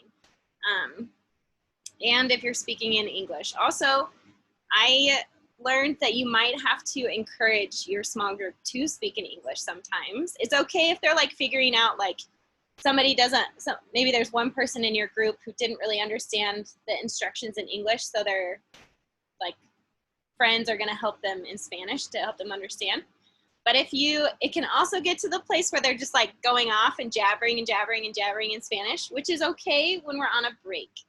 But when we're in class, we want to encourage speaking in English. So it's okay to be like at an appropriate time, like, okay guys, let's come back to English and refocus on our task. You might have to do that a few times, and that's okay. And yeah, the point of all the activities is to get people talking. There's hopefully not going to be lots of time spent filling out a worksheet, or there might be a little bit of that, but not a lot. So, and you can just talk about whatever too. You know, if you're killing time or waiting for something, feel free to just talk to each other, get to know one another, ask questions. So those are my tips. Any questions about those two or things to add? staff people? I think that's where, say you're talking about family and you've gone through the material, make up a question about family. Like, hey, I don't know I think every family has like a funny relative that's just kind of quirky or funny. Let me tell you about my aunt so-and-so. So who are the funny relatives in your family and what makes them funny? Just make up curiosity questions, right? And those are just give them more excuses to talk and practice. So it doesn't have to be anything, real serious. It can just be, Normal things. And it's always fun. For those of you that's traveled overseas, it's always fun to get to know a little bit more about another culture and to ask questions and to figure out, well, what's different about the way that they do things and the way that I do things. So lots of those questions are also super great and honoring to be like, tell me more about what it's like to be home, or tell me more about what do you do when you go to the movies. What do you do with friends? All that kind of stuff. Super legitimate conversation pieces. Okay, here's some more pictures for you. Our little Mexican friends. Okay, so I was going through some of these pictures and I was like starting to cry just because really, it's like such a fun opportunity because these people really become your friends. It's like so much more than just like teaching English. It really is true that you just really come to know and love and care about these people. And I follow a lot of, one of them is a picture of the class that I was a part of, my small group. And I still like follow all of them on social media. I still talk to them, like comment on their things. So like we live in this really cool time in history where we can like continue like relationship with people via social media. So even though we're just doing a week, like you might really connect with somebody and like get to share life together for longer. So that's just stuff to look forward to, I think, and to hope for and pray for. Like pray that God would give you, connections with the people in your small group and somebody that your lives just kind of entangle in fun ways. So, okay, I'm going to share a little bit about, sorry, I'm checking our chat. Great. This approaching differences diagram, how many of you have ever seen this before? This is actually like a new version of this. Yes, some of you who have been at Dylan, who's been on a GP. Brian, have you seen this before? Or something like this? Yeah, when I went to Denver last year for the plunge, I believe they showed something similar. Great. This is like a new picture though. They changed some of the stuff, so I think that's cool. I kind of like it so far. I know. It's like more simple. Simplified, clear. So this is called the approaching differences diagram. And this is just a helpful, it like gives us some language. So like when we're debriefing the day, this is gonna give us some language to use about how the day went. So in this diagram, you see the two lines. We have a green line on the top and then a red line on the bottom. And it's kind of a way to describe how you did that day. Did I green line today or did I red line today? Did I have a red line moment? Did I have a green line moment? And really what that means is like it says, coming into the program, to this trial, are you open and willing to see what God has for you? Are you willing to learn? Are you curious? Are you just excited and willing to see what God might do? And then as you experience the dissonance that is gonna happen, like I can't even, who knows what kinds of technological stuff's gonna happen. Like Zoom is frustrating for people who are in the same country, let alone we're going into different countries and different cultures around it. And you're learning and working with people who speak a different language. So there's probably gonna be some dissonance or some conflict either within you or within your group, all that kind of stuff. And then you can kind of choose how you're going to come out of that. So as you experience the dissonance, you can either continue with a curious posture and be open and laugh at things that are like frustrating, or be curious, like what am I being taught in this moment? What's there for me to learn? How can I grow? versus like coming out in the red line, which would just be like being critical and judgmental about what's happening. Like, oh, I'm so, like, for example, when we were in Mexico, you could just get super frustrated at how long it took. We had a 45-minute bus ride to school. Sometimes it was an hour. And especially on the way there, it was actually super nice because most of us were real sleepy and were like resting. But on the way home, it was like so hot and we were tired and we would want to just be home. So in a moment like that, we could either like choose to laugh and like enjoy how like silly it feels to be like so angry about something that doesn't matter. Or we could just be critical and be like, well, this culture is terrible because they don't like blah, blah, blah, blah, blah, blah, like all the reasons that you could come up with. Like it's not efficient or it's too hot here or blah, blah, blah. And things we could experience is like if maybe there's a person in your small group who's come the whole day has spent coming in and out of your class and you're just frustrated by the end, right? That they're just coming in and out. So that's going to be a moment where you're going to decide, can I be curious about what's happening in this person's life that's causing this kind of interaction? Or am I just going to get angry and blame it on them or blame it on this difference that we have? So you're kind of led into two directions, either deepening in relationship or just kind of dismissing a relationship that could be there or ending in broken relationship. So the goal for us obviously is to green line, but I am going to say like, it's okay. Like it's okay for us to get frustrated. It's okay. You might have moments where you don't green line, but just to be like aware of that, for me, it's helpful to have this language as I like experience things. I'm like, oh, here's something that might take me down to the red line. How can I be aware of that and make it change so that I don't end there? Or how can I ask for help? How do I need to take a pause? Do I need to pray? Like, what is the thing that I need to do to care for myself and to care for my group in this moment? So this is just a little, just wanted to show you this approaching differences so that we can even, at the end of the day, we can be like, anybody have red line moments? Anybody like surprise themselves and come like with a green line moment when you really thought that you were on the edge of something to not go right? So things like that. So it's good language for us. I can pretty much expect that some or all of us are going to have someone in our group whose internet is just bad. Mm-hmm. And so it just bogs everything down, right? Like 3 people have good, clear internet, the call works great. And another person, it's just, oh, bro, you know, and it's eventually that's just going to get old and, you know, that's something you can redline over. Yep. So. Choosing our curious posture. Any approaching differences, questions, or thoughts?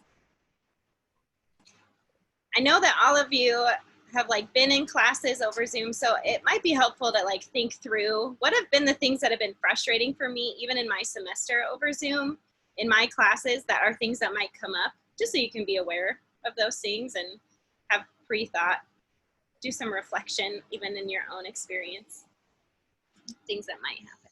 So, and again, like, it's okay. You're not going to be perfect. We don't really, like, that's not the expectation, but just to be aware of what's happening inside of you. It's really good. Are you talking, Brad? Like, Mandy, were you going to say something? I think I mean, I think this diagram is really helpful, and with the language learning too, it's like that's its own approaching differences diagram. And so when you have somebody that's also encouraging you in your language skills, it's like helps you stay on that green line. Mm. So we can help each other kind of stay green by being encouraging and all those pieces too. It's so easy to fall into that place when you're language learning.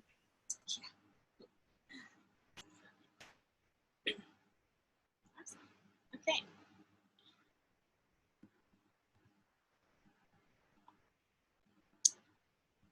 I just wanted to share, this is just like quick little Zoom info.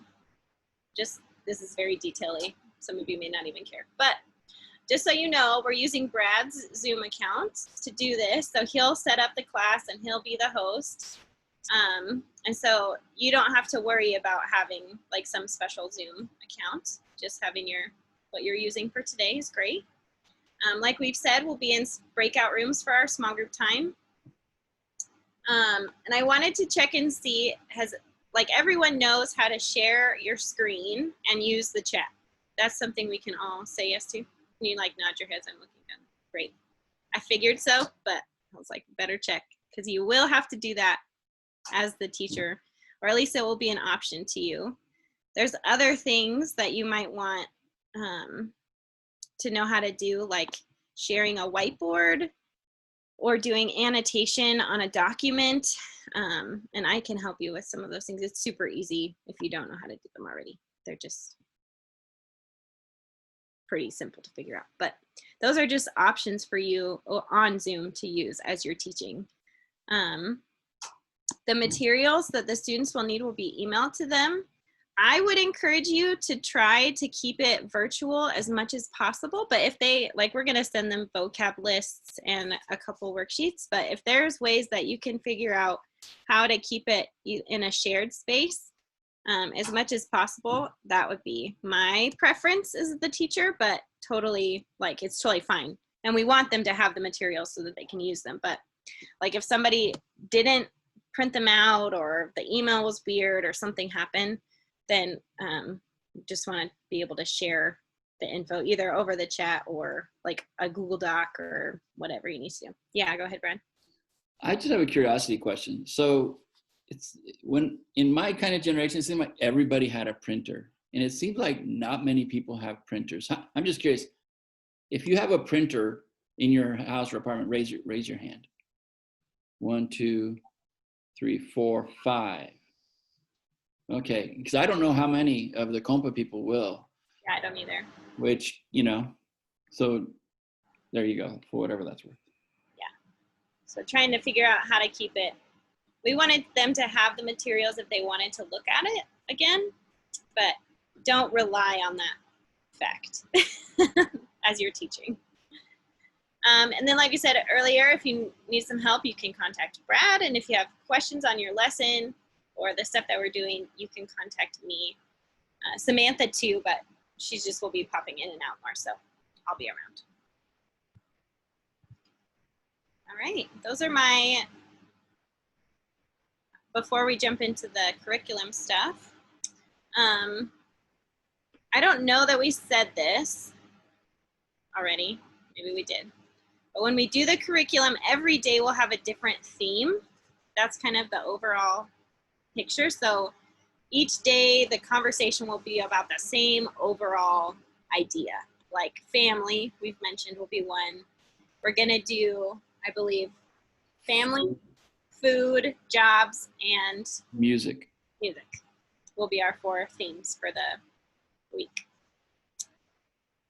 That's what we're gonna be talking about. I wanted to also get a vote from people, because this is something that I would want to choose. Do you feel like you want me to just keep going and we can jump into our sample lesson and looking at the curriculum, or would you like to take a break? Either option is totally fine, but we can also kind of power through and then take a break after that, or we can take a break now. So if you would like to take a break now, will you please raise your hand? Brad wants a break. A short break, like Okay, 5 so like a I just 5-ish. need a bathroom break. Do it. Let's take a 5-minute break, and then we'll come back and talk about the curriculum. Great.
Hey, I sent a group text to everybody. Did you guys get it?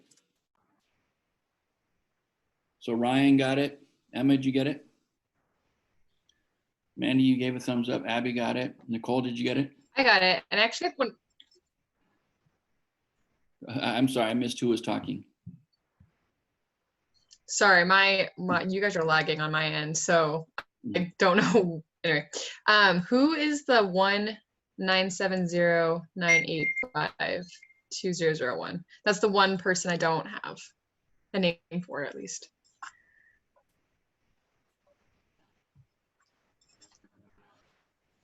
One 970. Oh, that's probably Samantha. I didn't get it. I think that's Samantha tapping. All right, thank you. Did you hear that, Brad? Alexi didn't get it. Alexi, you always have problems with your phone, don't you? Did you send it to me? Yeah. Because I You're got in my there. phone fixed. I don't know why. You are in the group chat. I copied everyone's number from our chat, so Yeah. you Oh, are in I there. see. I don't know. It seems like your phone has problems with group chats, the group text, right? I thought I had it fixed, but maybe not. Okay. Well, that's good to know.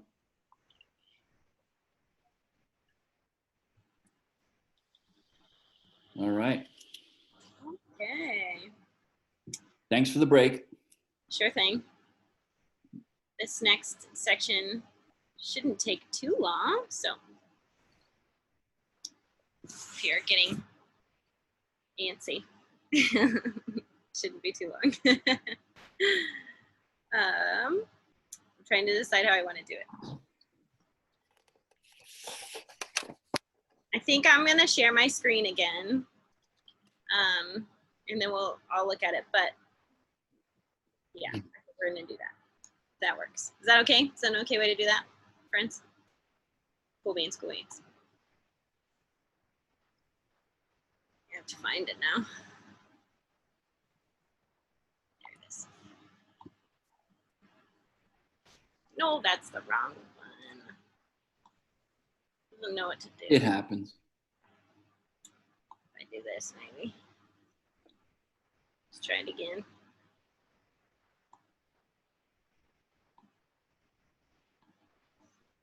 No. Sorry. Maybe I won't. Maybe I will just have you all open it yourselves. I'm going to send you the Google link. Sounds good. We could go through it that way. So you sent, Oh, okay. Okay.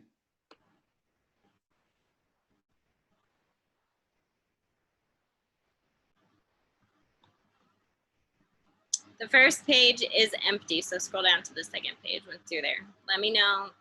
Give me a heads up if you need assistance. Oh, yeah. You should see day 2. That's what it should say.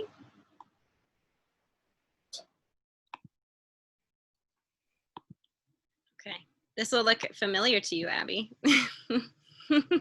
Seen something like this before. All right, so this is this is what we're actually doing on day 2 this year. We'll be doing food and restaurants. So I'm just gonna talk you through just kind of what this document is. So you can know what the pieces are and what pieces are yours and then what pieces aren't yours. So that'll make more sense to you. All right, you'll see the section A. That's me at the put on there large group. This is the first thing that we're gonna do. That's just, you don't have to worry about leading any of those. The very first thing, that's like I was telling you, the thing to kill time while we're awkwardly waiting for everyone to come. So Samantha gave us some riddles, which I think was cute and clever. So we'll just work on those. And then the next section of every curriculum piece will be the big teaching section. This will be my piece, the mini lesson that we're doing. It'll be helpful for you guys to kind of know what we're talking about. It is helpful in some ways that you can participate a little bit, but obviously this is not your lesson for you. But if no, just as the teacher of that, if nobody is answering my question, feel free. So I don't just sit there staring forever. So probably people will engage, but it might just take them a little to get going. So feel free to like jump in every once in a while if you want to save Jancy's moment. And then the next section where it says small group, all that stuff, that's going to be your guys' stuff. So every small group will begin with a community builder question. And that's just like a, hey, how are we doing? Kind of sometimes it'll connect to the topic of the day that we're talking about, but it'll just be more like a general like opener kind of icebreaker question every day. And then the next thing you'll move to is vocabulary. And you'll go through the vocab. This is oftentimes like the slowest and or most boring part, but if there are ways that you come up with to make it more fun, do it. There's always going to be fun right after vocab, but like going through the list can sometimes be a little like drony, but it's helpful because they want, like it's helpful for them to know these words and to know what they mean and to hear you say them. So even saying them once and then having your group say it right after you together so you can listen to see how they're doing. It's simple, it's kind of boring, but it's really helpful as you're doing vocab. I'm just asking after you're done, like, is there any that people don't know what they are? Or sometimes I've come in and encountered a vocab word that I'm like, I don't know this word. What does this mean?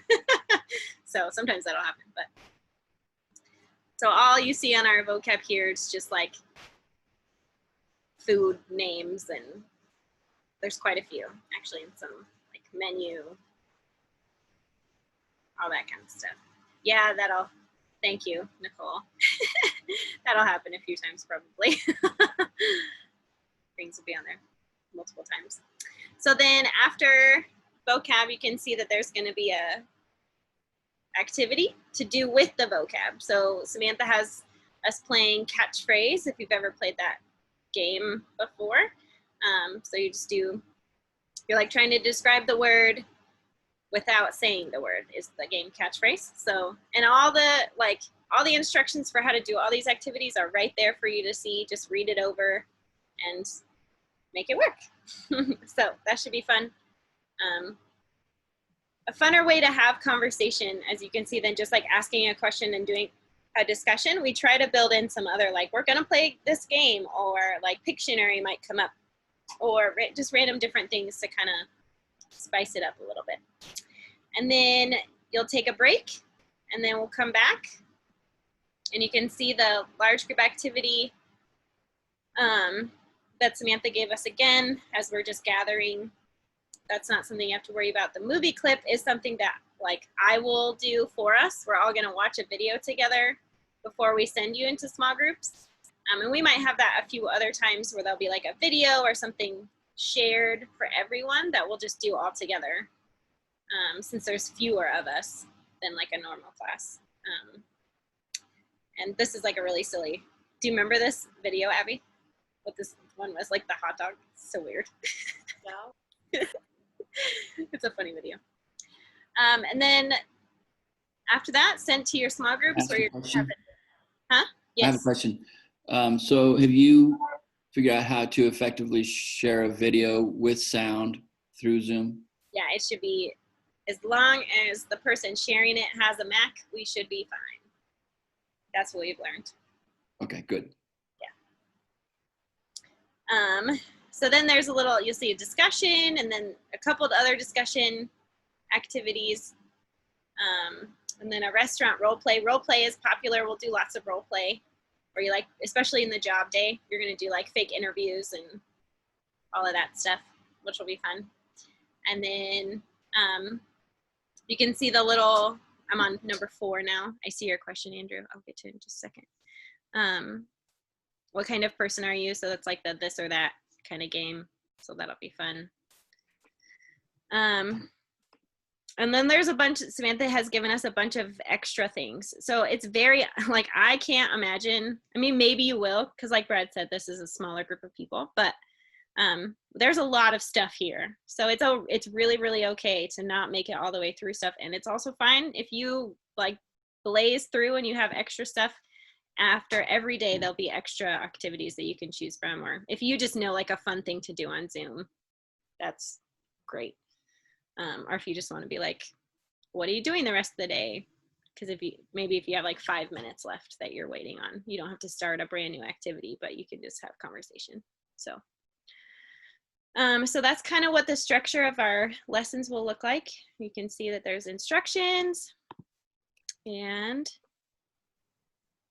oh, thank you, Andrew. Good tips. Any questions about that? You'll get those for one for each day. That'll kind of what it will look like. Any questions about any of that stuff? And we'll go into like the preparation piece before we start the lesson is where you can ask the questions like, this activity seemed weird. Can you make it more clear for me? Or I didn't fully understand these instructions. That's when we can kind of have those conversations. So.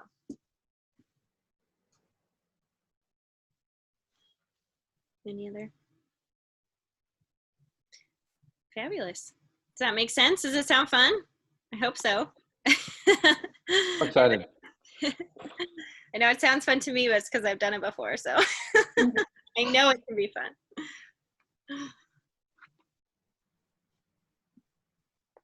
Great. Well, that's all I have from me, Brad.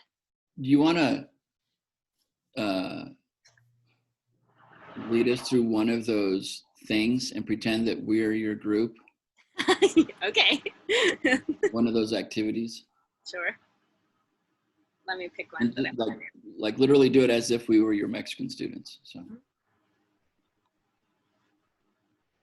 I can't because you all speak English, so I won't do the instructions as many times as I probably would if we were in class, but yeah, we'll just do the catchphrase one.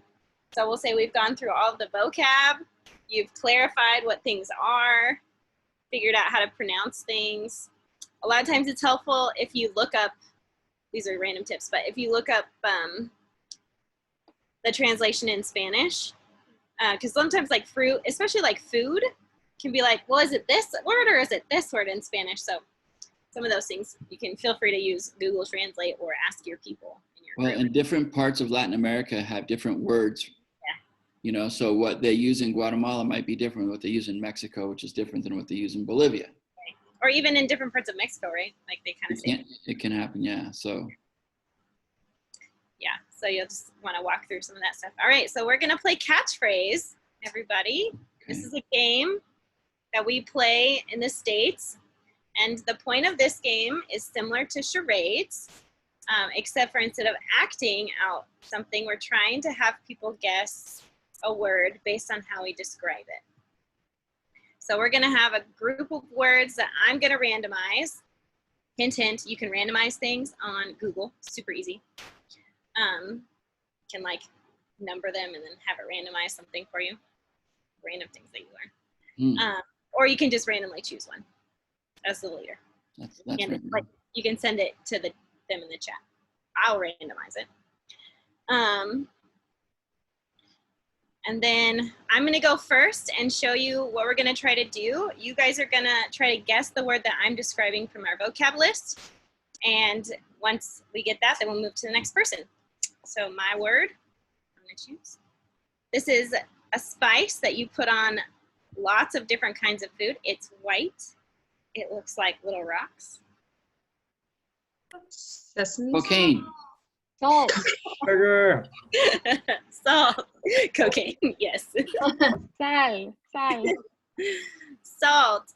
Good job. You guys did great. We're going to have Ryan go next, and then I would send Ryan his new word, and then he would go. And then you're just going to do that throughout your whole little group. Sweet. Super easy. Do you want to do it, Ryan? Yeah, are you gonna, you said you're gonna send me something? I sure can. Okay. I should give you the hardest one. Oh, of course. Because why not? Find your name. Oh my gosh. Okay, you typically have this in a bowl, like lots of like green leaves. Sometimes people, yep. What was it? Salad. Salad. That actually wasn't too bad. That wasn't that hard, Ryan. That's yep. I'm a master at overthinking. So I'm sending one to Nicole. Okay. So when you go to a restaurant or any place to eat and you don't finish your meal, so you want to take it home. Leftovers? Yes. And then sorry, A like another way doggy of bag. yeah. Yeah, I guess another way of thinking about this is right, because we're all in COVID right now. If you don't eat at a restaurant, what do? You get the go box. Takeout. yes, to go box. To go box. Go box. Ooh. Mm. Great. So I think that one was a little harder. yeah, it was harder. You guessed 2 of them right, so I had to give you a harder one. So as simple as that. Awesome.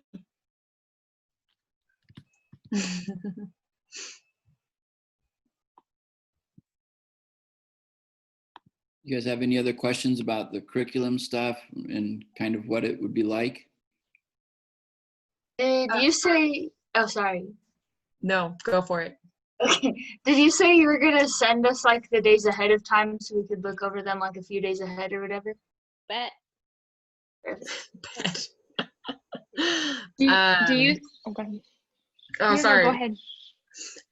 So for the vocab, do you think it'd be easier or better, or an idea, I guess, one approach to get photos for like some like the hard stuff? Like I see like there's rare, medium, and well done. Like even unless like knowing what that would look like and explaining it, I would be so lost, especially like in Spanish. Like I guess I could kind of get the gist, but I don't know if I'd really like get it without seeing a photo. Like, would you recommend like a slideshow of photos or Yeah, just an idea, or what do you think about that? About it, because I've also been watching. So I've been volunteering and watching some kids who are English learners try to learn English over Zoom. Super hard.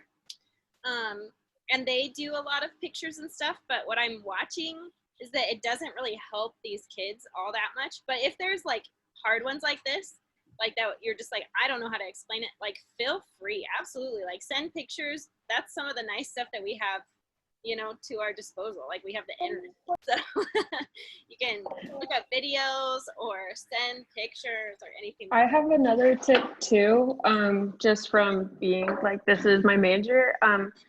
If you can like use hand motions in front of the camera, a lot of our like nonverbals are tied to our verbals, and that helps with meaning. So like, an example is like, put your finger down. Okay. Sorry.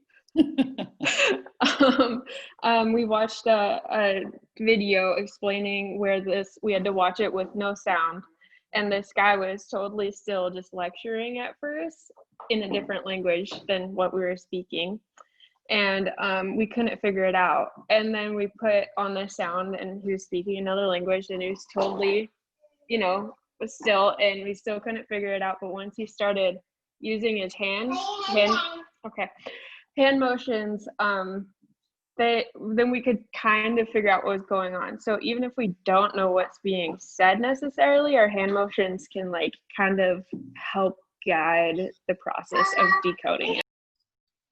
Yeah, this is where the flexibility and trying out to see what's going to be really good on Zoom, we will find out. So if there's stuff you want to try, like if you want to try putting a slideshow together with vocab stuff and see how it works one day, man, go for it and give us feedback. And if that's like a way that worked really well, that will be really helpful to know. Coming up with different hand motions and that kind of stuff, that's all really helpful. So a little cultural interesting thing. In the US, we eat some of our meats like beef. Some people eat it rare, some people medium and well done. But in my experience in Mexico is they know nothing of that. All they know is basically cooked, like well done. If they're served a piece of meat that is pink, they won't eat it. I mean, except for people who have money that have gone to fine restaurants, but your average person, they'd be like, I'm not eating that, that's not cooked, right? And so that even is gonna be a challenge because we can't even assume that they have a category for for rare meat, like, because no one eats rare meat. Right. So just We something had- to be aware of. Yeah, we had a long conversation about gravy, I remember. Gravy? Yeah, because they were like, what is gravy? And we, even as we're trying to explain, we're like, it's kind of like a sauce, which is salsa in Spanish. Mole. We're like, but it's not sauce. It's not salsa. There's no, like, it's just like creamy and made from meat. Like, it was really funny to have this conversation because gravy's not a super popular thing in Yeah. Mexico. So. But see, that's fun, right? Because you have all kinds of conversation about trying to figure out this thing that's unique to your culture or to their culture. And that's all good material for conversation. Yep. And you're talking about it the whole time. That's what we're there for.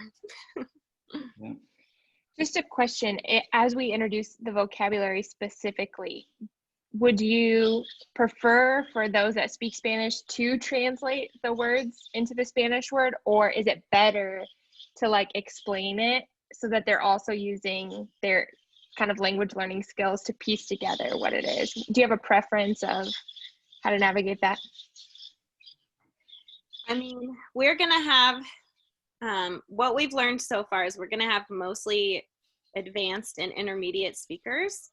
And so for advanced speakers, especially, I would say just keep it in English because they don't, they're using a crutch if they're doing Spanish. Yeah, yep. But if they're like That was maybe my thought. a lower intermediate, so as you get to know the people in your group, like totally fine to use some of your Spanish if you know it. I think it's fine. I would say try and do it in English, and if they're just not getting it, then resort to Spanish.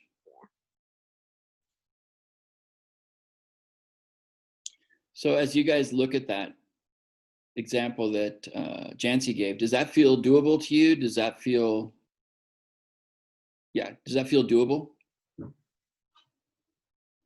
Does that, looking at that and thinking of doing that, does that stress anybody out? Like, I don't know. Which would be fine, right? Can be a Lexi, little. you're good with it? Yeah. Emma? She's like, oh,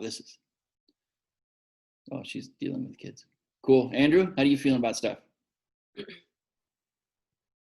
All right. Good.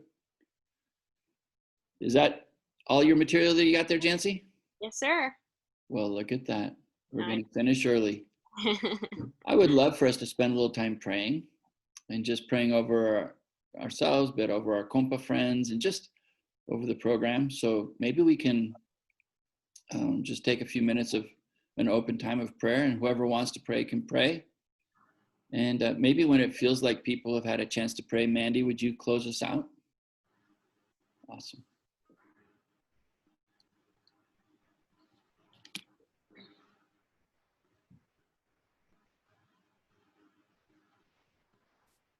Lord, we just want to thank you for this opportunity that you've given us to work together and to get to know each other, and also to get to work with our friends in Compa. God, we pray that you would give us wisdom and discernment, and you would help us to just do the best that we can do to serve our brothers and sisters in Compa.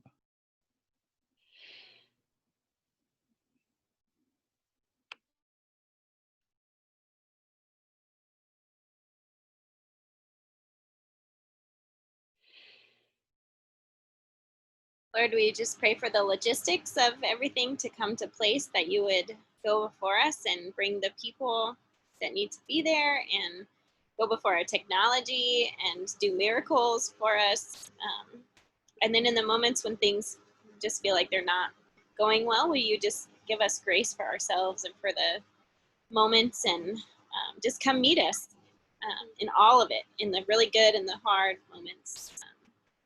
We do pray for your will to be done for this trial, that you would give us clear direction and guidance if this is something that's worth doing and would be helpful to our Compa brothers and sisters in the summer. And we just praise you so much for an opportunity to get to know friends of a different culture in a different country and different nation in this time, in 2020, 2021 season, that in this pandemic we're having a chance to just commune with new people and have new friends and new conversations. I just pray that it'd be really life-giving, and just serve our souls is a great way to begin a new year. Yeah, Jesus, I just thank you so much for this opportunity to connect and serve. God, I just pray for soft hearts, open minds, just wisdom and discernment all we do. Also, just that we would just be joyful and have good laughs. And God, I just pray that we'd remember that you're ultimately the one that's going to be at the center of us. It's not going to be our abilities, but it's going to be you working through us. So God, I just pray that we'd be reminded to lean into you, and that we wouldn't be discouraged by things such as doing it over Zoom and things like that. So yeah, God, I just thank you for this opportunity, and I just pray for our hearts to be centered. Lord, again, we just thank you so much for this opportunity that you've given us. And I just pray that you would bless this opportunity, that in the end of the day, it will bring you glory, God. And again, just praise you so much for this amazing group of people that you brought together. And I just pray for Compa and everyone that you would just use this as you would have it used. Thank you, Lord. Lord, I think about our Compa friends and how COVID has hit Mexico pretty hard, and how some of them have lost family members and coworkers and classmates, and some people are really struggling financially because of COVID shutdowns and whatnot. So we just pray that you would pour out your mercy on Mexico and the dear people of Mexico, and that you would sustain them. Help us to know how to care for our Mexican friends in this project.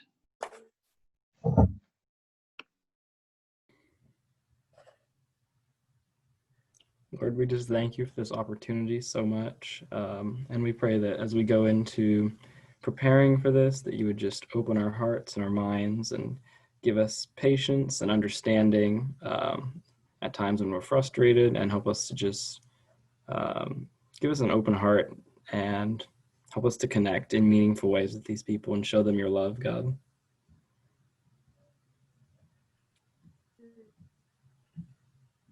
Lord, I just pray for all the things that have already been said. Lord, I just know that with myself, I pray for internet and not redlining with that. God, that is something that frustrates me. And Lord, I just pray over us that you would help us to choose to engage even when it's hard, and just grow connections and friendships and relationships that are going to come out of this. And Lord, I just pray your hand over that.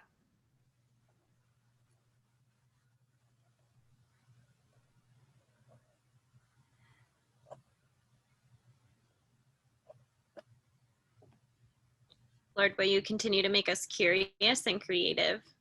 Will you send your curious and creative spirit to us and empower us to be those things for while we're doing the lessons and while we're getting to know people? And would you also just give us confidence and courage as we lead, and maybe for some of us do something we've never done before? Would you just give empowerment and confidence? Lord, we pray for our Compa staff partners that are working with us on this project. We pray for Rosita and Fernando and Priscilla. And God, would you be with them as they're recruiting Mexican Compa staff and students from across the country. God, would you be with them and help them to find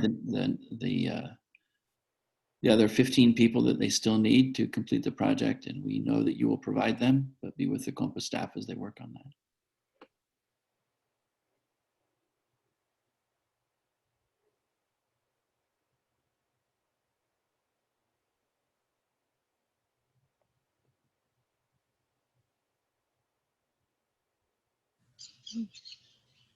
Yeah, Lord, I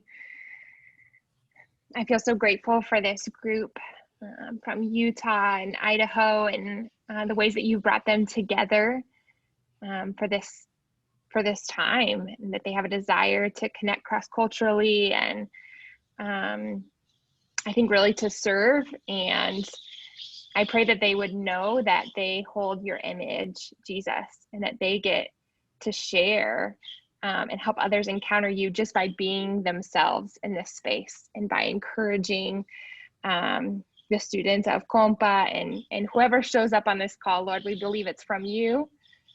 We believe in what you have for this time together. So we thank you for Compa, for Mari, for Priscilla, Fernando, for Rosita, and all of the work and planning that they've done. Lord, would you bless them in that?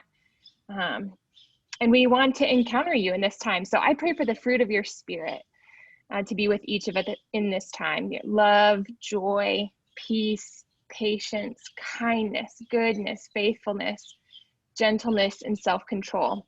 Would you just expand the fruit of the spirit in us? Would that overflow into this space in time with Compa? We ask all of these things in your gracious and holy name. Amen.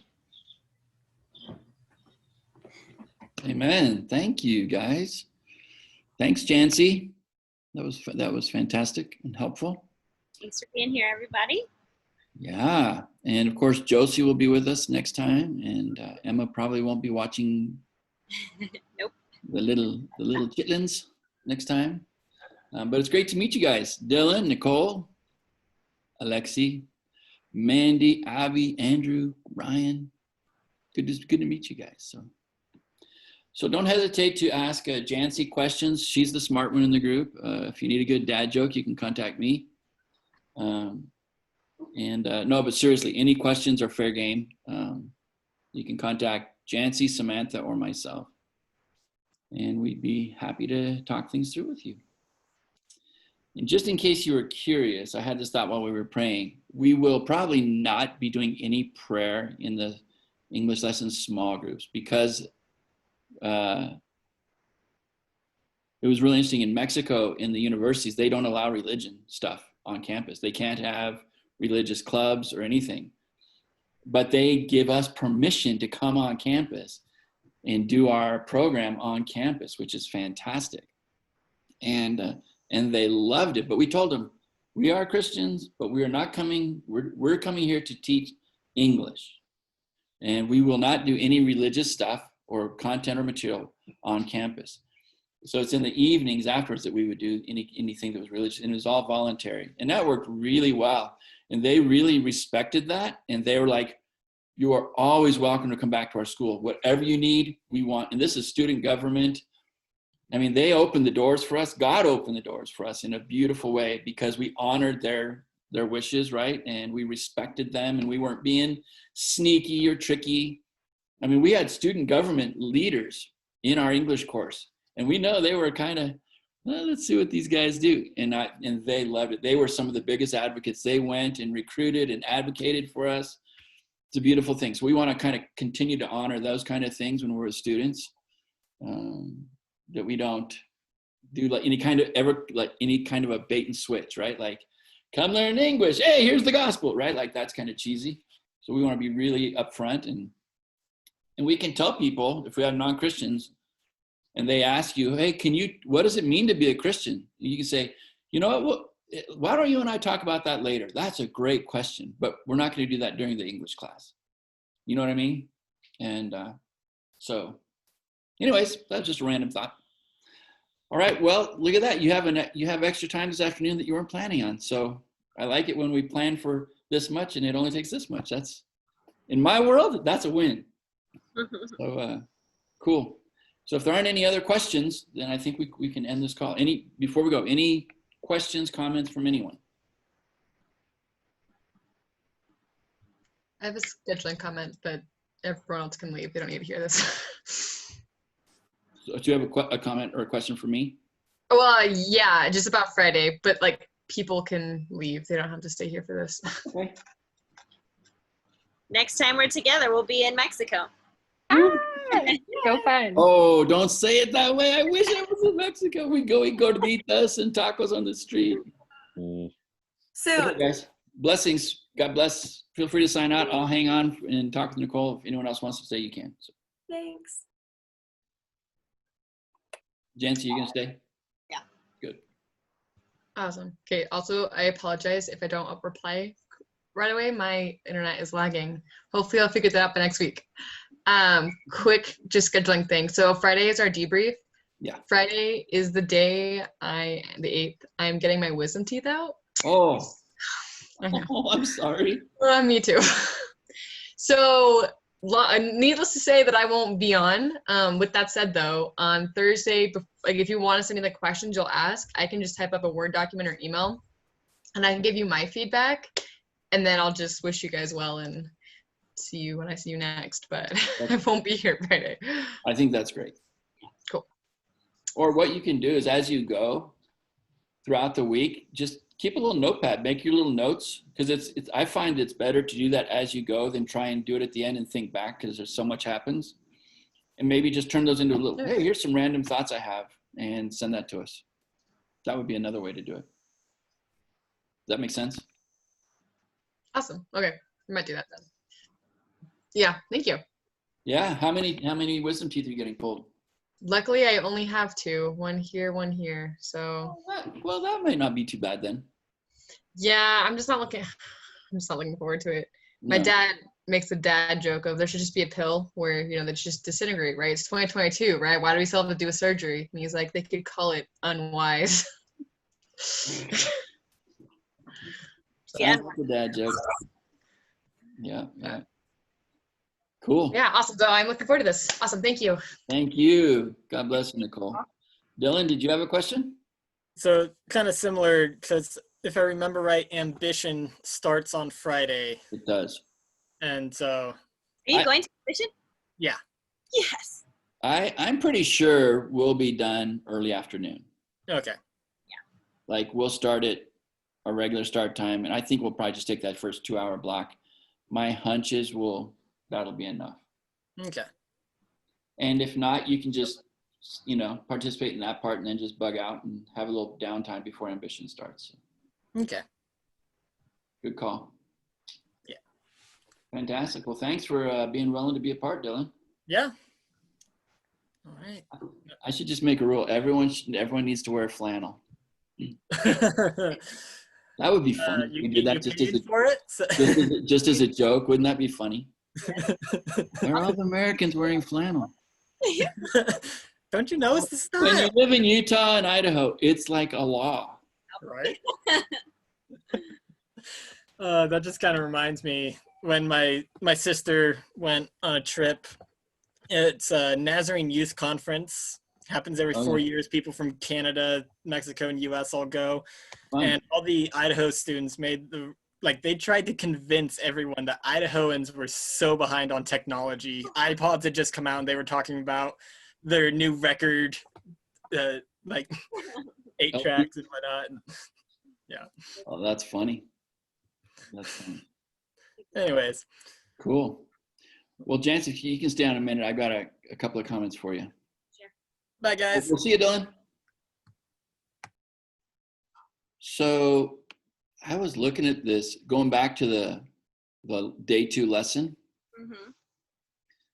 that the riddles thing at the beginning, as I was reading those, I think those are gonna, I'm not sure if that's actually gonna work.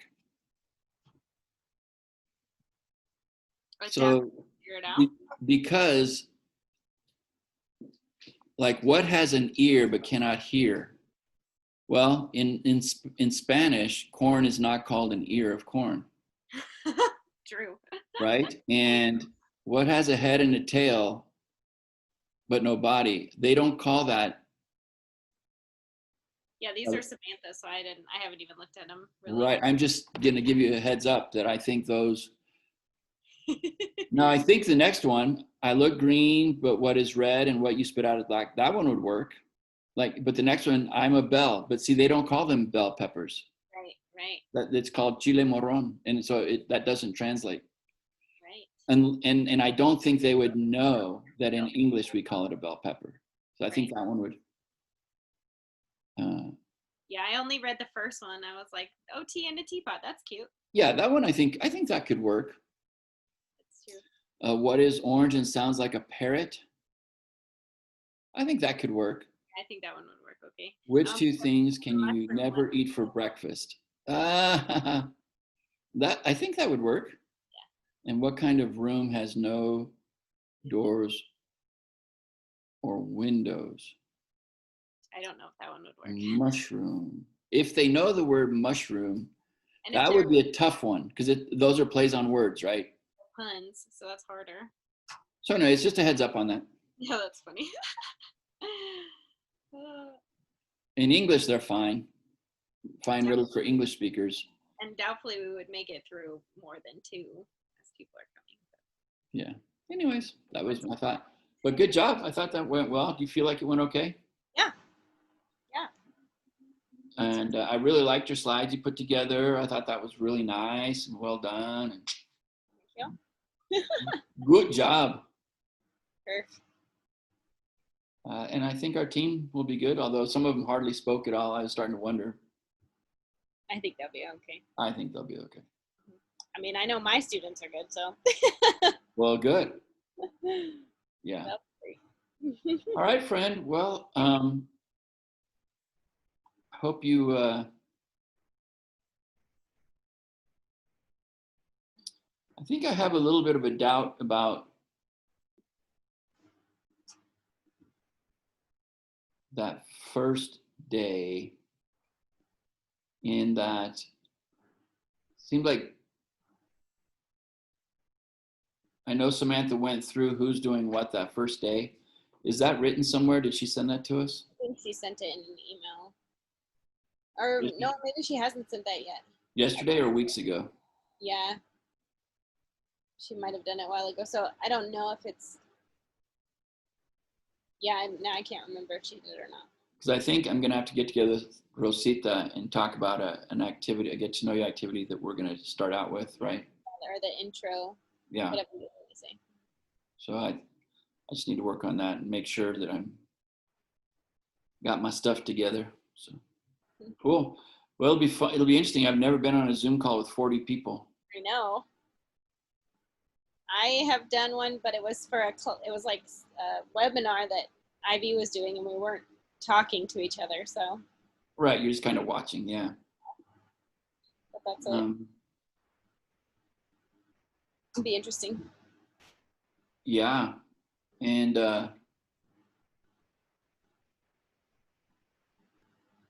so you talked about annotating a document and writing on a whiteboard. So. Or drawing on a whiteboard. Is that under more, under options? No. For you, we might have to be well, the whiteboard is when you share the screen, you can choose the whiteboard option. Oh, I see it. That one's super easy. Okay. The annotating, I think you have to be, the host has to start it. When you do what? Annotating, I think you have to, is that true? No. I've never done it, so. So when you have to be sharing a screen. Okay. You can do that again, I'll show you right now. Let's do it, share this. And then on the more, no, mine just pops up now. You should share your screen. Again, just share the whiteboard. Okay, share screen on the whiteboard? Sure. Okay. And then on view options, there's like, that's right next to you are viewing Brad Bertelson's screen, and this says view options for me. It might say something different for you. I hit annotate, and then I can start, it gives me stuff I can draw with and type. Optimize. So I'll try it with you. Just a second. I mean, I see your writing on there, right? So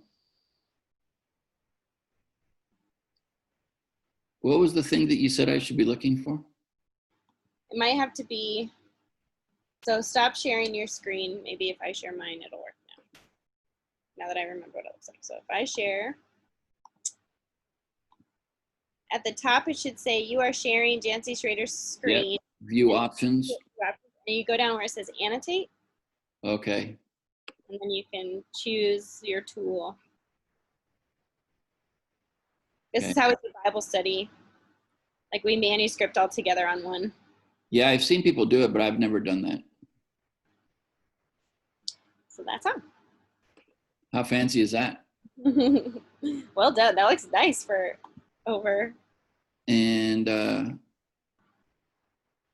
okay, so we might have to do some little Those training on. people have to do. Those are things that if people know how to do them, you could do them. Right. Because I know a lot of the students who have been doing stuff on Zoom, they actually know probably more than I know of how to do stuff because they've been doing classes.